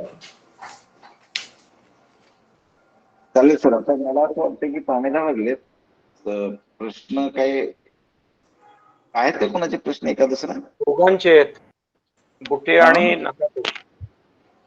आणखी प्रश्न निर्माण होण्याची शक्यता आहे आणि थांबू शकत नाही असं ते वातावरण आहे. हो हो हो हो. एक सुचवेन आपल्याला याच्या पुढच्या पायऱ्या काय आहेत अशा व्याख्यानाच्या. तर मगाशी त्या आपल्या भगिनींनी सांगितलं की सिद्धांत शिखामणीची ओळख करून घेणं आवडेल वगैरे हे ते. तर सिद्धांत शिखामणी या विषयावर एक व्याख्यान होऊ शकतं. मगाशी मुड्डे सरांचा जो प्रश्न होता त्याला अनुसरून महात्मा बसवेश्वर याच्यावर एखाद्या तज्ज्ञ व्यक्तीचं, मी माझंच व्याख्यान ठेवा असं मी कधीच म्हणणार नाही, तर ते व्याख्यान होऊ शकतं. मी शोधेन एखादी व्यक्ती चांगली की त्या विषयावर मुड्डे सरांसारख्या चिकित्सक व्यक्तीचं समाधान करू शकेल अशी व्यक्ती मी शोधेन, काही अडचण नाही. माझ्याकडे जे आमचे बसवेश्वर अध्यासनाचे जे शिवाचार्य आहेत आता सध्या सोलापूर विद्यापीठामध्ये ज्यांची नियुक्ती झालेली आहे ते विरूपाक्ष शिवाचार्य महास्वामीजी म्हणून बीडचे आहेत. ते सुद्धा प्रकांड पंडित आहेत, ते संस्कृत पंडित आहेत, त्यांचा या विषयावर अधिकार आहे. त्यांची बसवेश्वर या विषयावर PhD झालेली आहे. त्यामुळे अशा व्यक्तींना मी विनंती करून योग्य आणि वेळ अशी सांगड घालून आपल्या ठिकाणी उपलब्ध करू शकतो. आपण असं काही समजण्याचं कारण नाही की बाबा आम्हीच त्या विषयातले तज्ज्ञ आहोत. आपला अभ्यास चालू आहे, आपण साधक आहोत आणि साधनेच्या मार्गावर वाटचाल करणारे वाटकरी आहोत. एवढी गोष्ट लक्षात ठेवून आपण वाटचाल करूयात, एकमेकांना सहाय्य करूयात, सहकार्य करूयात आणि पुढची वाटचाल करूयात. मी 2 विषय सुचवले, सिद्धांत शिखामणी या ग्रंथावर एक व्याख्यान, नंतर दुसरं व्याख्यान बसवेश्वर या विषयावर चिकित्सा आणि तज्ज्ञ किंवा आचरण या विषयावर बसवेश्वरांवर एक व्याख्यान. तुर्तास आपण एवढं करूयात. नंतर जगद्गुरूंपैकी कोणी जर समजा चांगल्या प्रकारे उपलब्ध झालं तर त्यांचं एखादं व्याख्यान आपण, तुम्ही सुद्धा, अगदी आपले मल्लिकार्जुन सर त्यांनी किंवा आपल्यातले ज्येष्ठ व्यक्ती आहेत त्यांनी किंवा इव्हन मुड्डे सरांनी किंवा मी माझ्या ज्यांच्या गाठी भेटी होतील त्यांच्यामधून कोणी जर ज्येष्ठ व्यक्ती मला जर आढळली तर आपल्या परंपरेचं ज्ञान करून देणारी एक श्रेष्ठ गुरु व्यक्ती जर आली तर मी तेच लिंकिंग करून देईन. आणि नंतर हा विषय असाच चालू ठेवूयात. आपण आपल्यातल्या चांगल्या व्यक्तींना व्याख्यानासाठी निमंत्रित करूयात असा उल्लेख करतो. आणि माझं काही चुकलं असेल, बोलणं असेल तर आपली क्षमा मागतो आणि माझ्या बोलण्याला विराम देतो. धन्यवाद. चालेल सर. तुमच्या ज्या सूचना आहेत ना ते खरोखरच योग्य आहेत आणि प्रत्येक सोमवारी, आता हा श्रावण महिना चालू आहे, हा दुसरा सोमवार होता, तर प्रत्येक सोमवारी अशा पद्धतीने व्याख्यान अरेंज करण्याचा आपण प्रयत्न करूया. आणि त्याच्यानंतर पण शक्य तितका जो काही आज विचार आपला मांडला गेला तर हे आध्यात्मिक ज्ञान आपल्या समाजाच्या ज्या काही रूढी परंपरा आहेत ते आपल्या समाजाला अवगत करण्याचा आपण प्रयत्न करूया इथून पुढच्या कालावधीमध्ये. तर आता थोडंसं थांबूया आपण. मी आमच्या सुनीता नकाते मॅडम आहेत, माध्यम महिला मंडळाच्या अध्यक्ष आहेत, तर त्यांना विनंती करतो की त्यांनी आजचा हा जो काही कार्यक्रम झाला तर त्याचा थोडस निरोप समारंभ म्हणजे निरोप हे करावा, आभार प्रदर्शन करावं.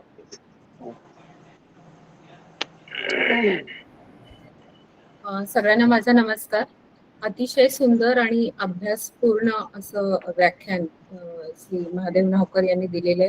माझे ज्येष्ठ बंधू आहेत ते, आणि कोणतीही गोष्ट त्यांना विषय सांगितला तर ते असंच कधीही बोलणार नाही. 2 दिवसांपासून त्यांचं वेगवेगळे ग्रंथ आणून, पुस्तके आणून त्याच्यावर अभ्यास सुरू होता आणि त्यावर त्यांनी आजचं जे आहे ते व्याख्यान दिलेलं आहे आणि मी त्यांचे आभार मानते.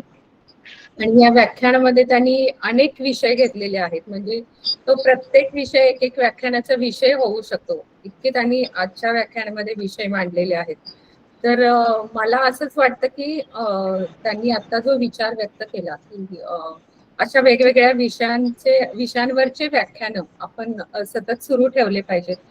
आणि आजच्या व्याख्यानामध्ये त्यांनी अनेक विषयांना जो हात घातला तो म्हणजे आपलं वीरशैव लिंगायत समाजाचा त्यांनी पूर्व इतिहास सांगितला. श्रावण महिन्यामध्ये कोणकोणते आपण आचार धर्म पाळले पाहिजेत ते सांगितले. हरी आणि हर एकच आहे ते सांगितलं. लिंगधारण विधी प्रत्येक समाज बांधवांनी केलाच पाहिजे ते सांगितलं त्यांनी. आणि तसंच अंधानुकरण आणि अंधविश्वास याबद्दल सुद्धा सांगितलं. लिंगायत आहोत आपण, लिंगायत आहोत हे आपल्या समाजातील प्रत्येक व्यक्तीने लक्षात ठेवलं पाहिजे, ही गोष्ट सुद्धा त्यांनी सांगितली. आपल्या जगद्गुरूंबद्दल त्यांनी माहिती दिली. आपल्या समाजाचे जे एकूण 28 ग्रंथ आहेत त्या ग्रंथांबद्दल त्यांनी सांगितलं. तसंच सिद्धांत शिखामणी या ग्रंथांबद्दल सांगितलं आणि प्रत्येक समाजातील बांधवाने त्याचं एकदा तरी वाचन केलं पाहिजे आणि ते त्याची PDF आपल्याला शेअर करणार आहेत. असं इतकं अभ्यासपूर्ण आणि सुंदर व्याख्यान मी बऱ्याच वर्षांनी ऐकलं. त्यामुळे मी त्यांचे आभार मानू इच्छिते की इतक्या सुंदर पद्धतीने ते व्याख्यान त्यांनी आज सगळ्यांसमोर दिलं. आणि नक्कीच मला विश्वास आहे की इथून पुढे ते आपण चालू ठेवूया. प्रत्येक महिन्याला एक आपण या विषयाचं व्याख्यान घेत राहूया. आणि तसंच सोमवारी ची ओळख ज्यांनी करून दिली श्रीयुत रमेश नावकर, ते सुद्धा माझे बंधूच आहेत. तर त्यांचे सुद्धा खूप खूप धन्यवाद. त्यांनी प्रस्तावना आणि ओळख करून दिली. आणि आपले समाज बांधव ते 1.5 तास व्याख्यान चालू असून सुद्धा इतक्या शांतचित्ताने बसले आणि आपापले मनामध्ये जी त्यांना चिकित्सा होती, जे प्रश्न होते, त्यांनी ते प्रश्न उपस्थित केले. तर ही चर्चा, हे व्याख्यानं असेच चालू राहतील अशी आशा व्यक्त करते आणि सर्व समाज बांधवांचे मनपूर्वक धन्यवाद.